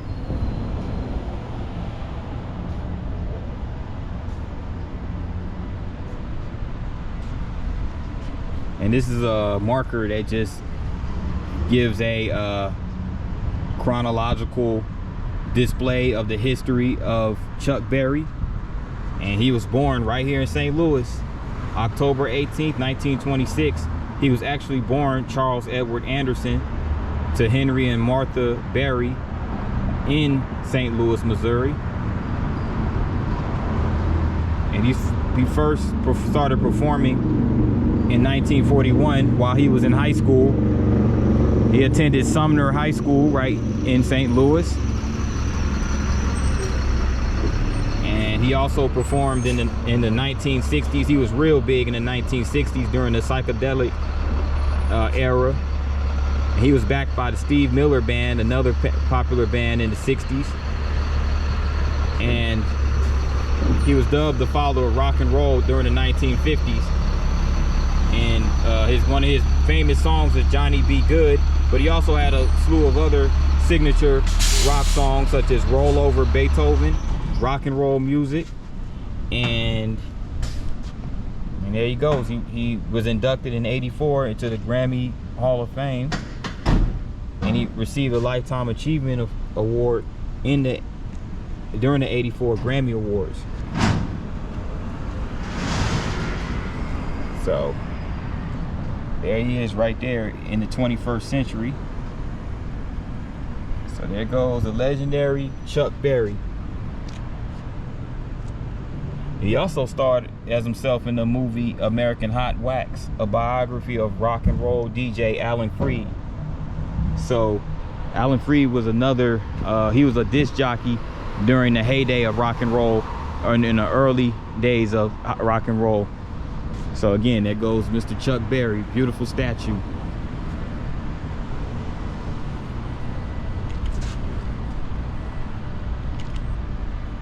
And this is just a little walkway called Ackerd Walkway.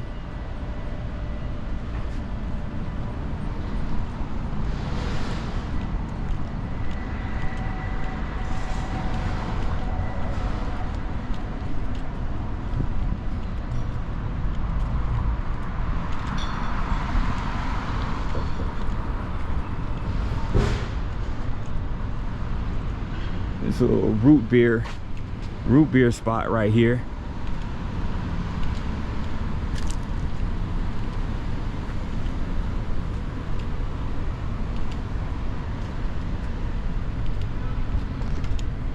They have some apartments down here as well. They have a vinyl shop across the street. So, just as I suspected, Delmar Loop is a really chill hangout spot.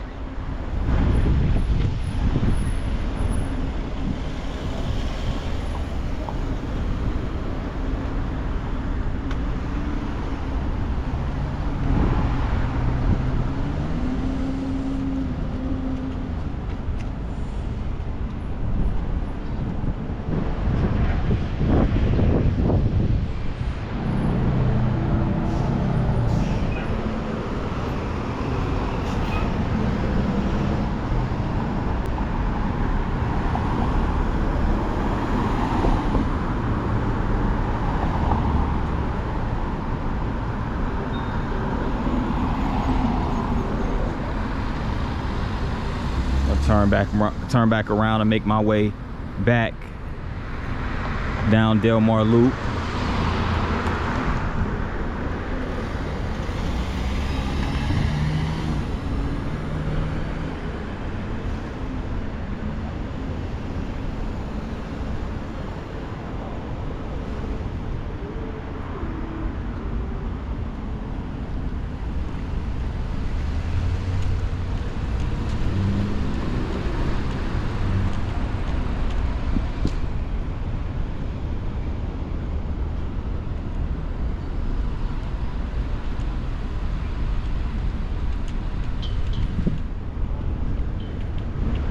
Had to come over here get this mural.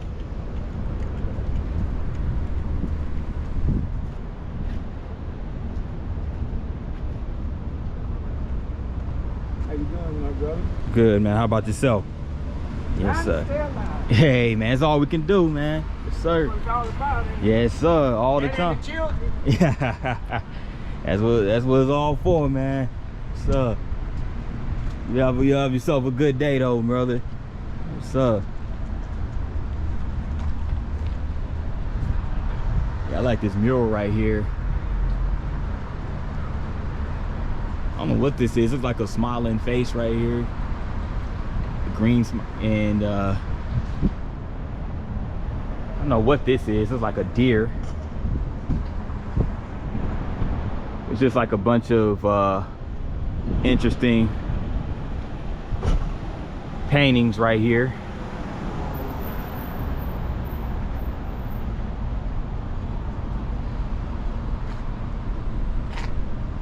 It's like a brother right here holding a saxophone. And by the way, this is all on the side of the little vinyl shop.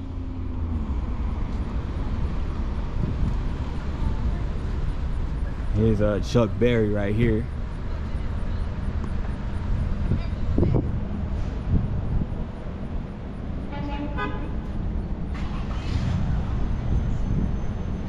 I think the name of this mural is called English, featuring Ian the Painter.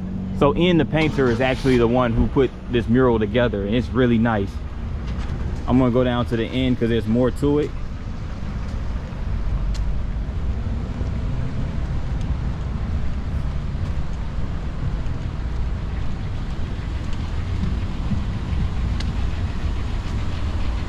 And I like this one right here as well. Beautiful sister.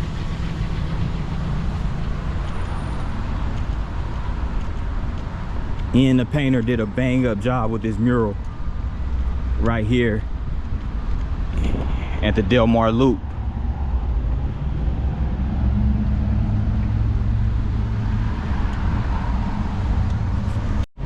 Found my boy Red Fox, his star right here on the St. Louis Walk of Fame.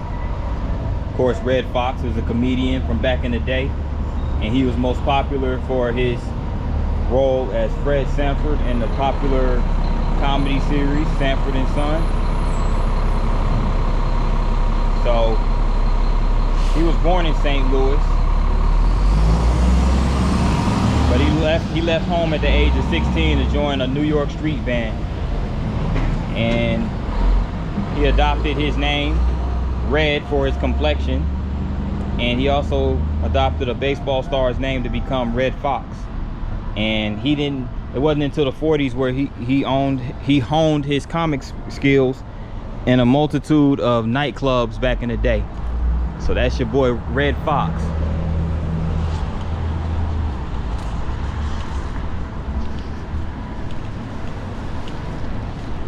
Red Fox is one of my favorite comedians of all time, and Sanford and Son is one of my favorite sitcoms of all time. So it was pretty cool coming down on the loop and catching that star on the St. Louis Walk of Fame of Red Fox.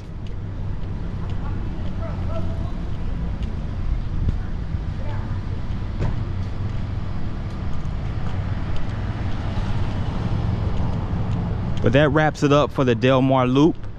I got one more stop here in the Lou before I move on to my next destination.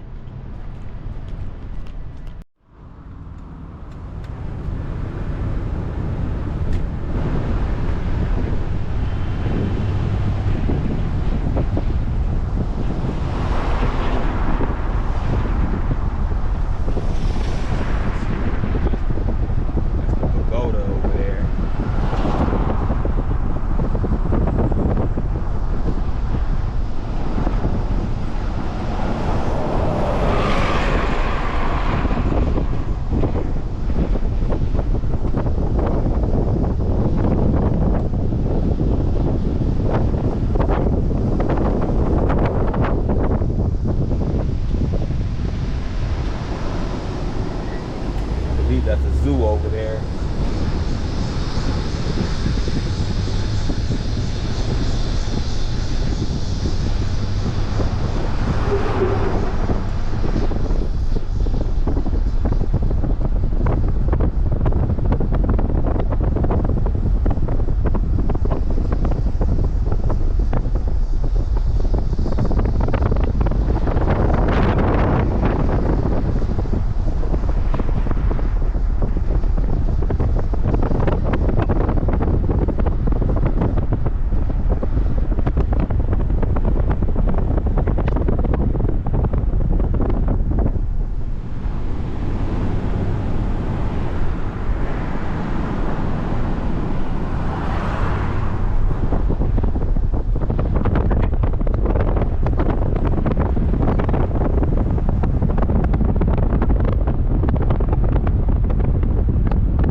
the Missouri History Museum right here.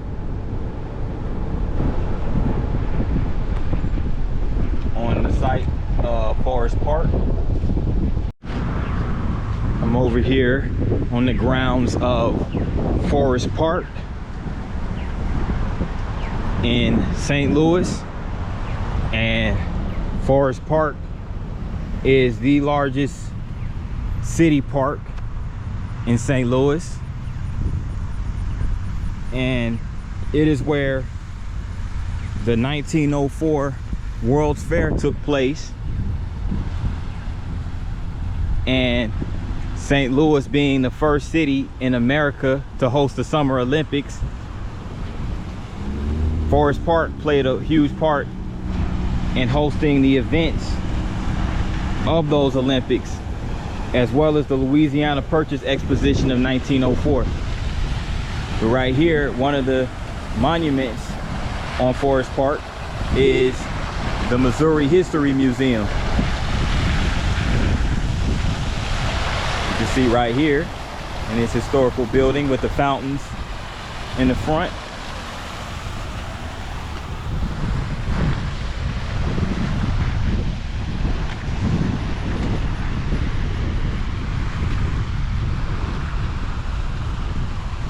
And I like this right here. It's the I Love St. Louis in the purple lettering. That's dope. I know a lot of people stop over here and take pictures in front of those letters. It's pretty cool.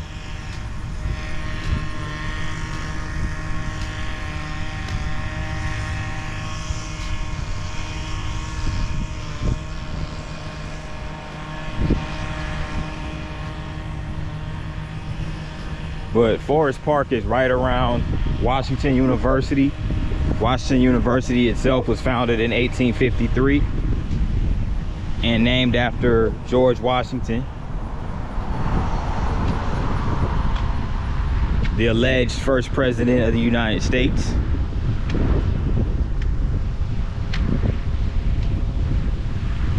And basically, I'm over here on the part of the park where there is there's a golf course actually over this area, but also on the grounds of Forest Park there's a St. Louis Art Museum, the St. Louis Science Center, and the St. Louis Zoo. So the St. Louis, or the Missouri History Museum, isn't the only attraction that's located on Forest Park.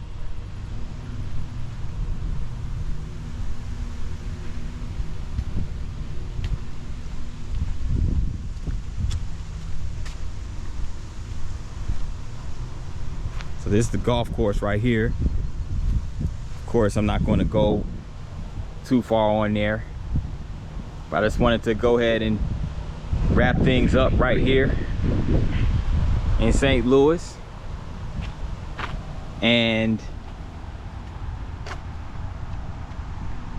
if you made it this far, then thank you guys so much for watching this video. And if you're new to the channel, please hit that subscribe button. That being said, I'll see you guys in the next one. Have yourselves a great day, and peace out.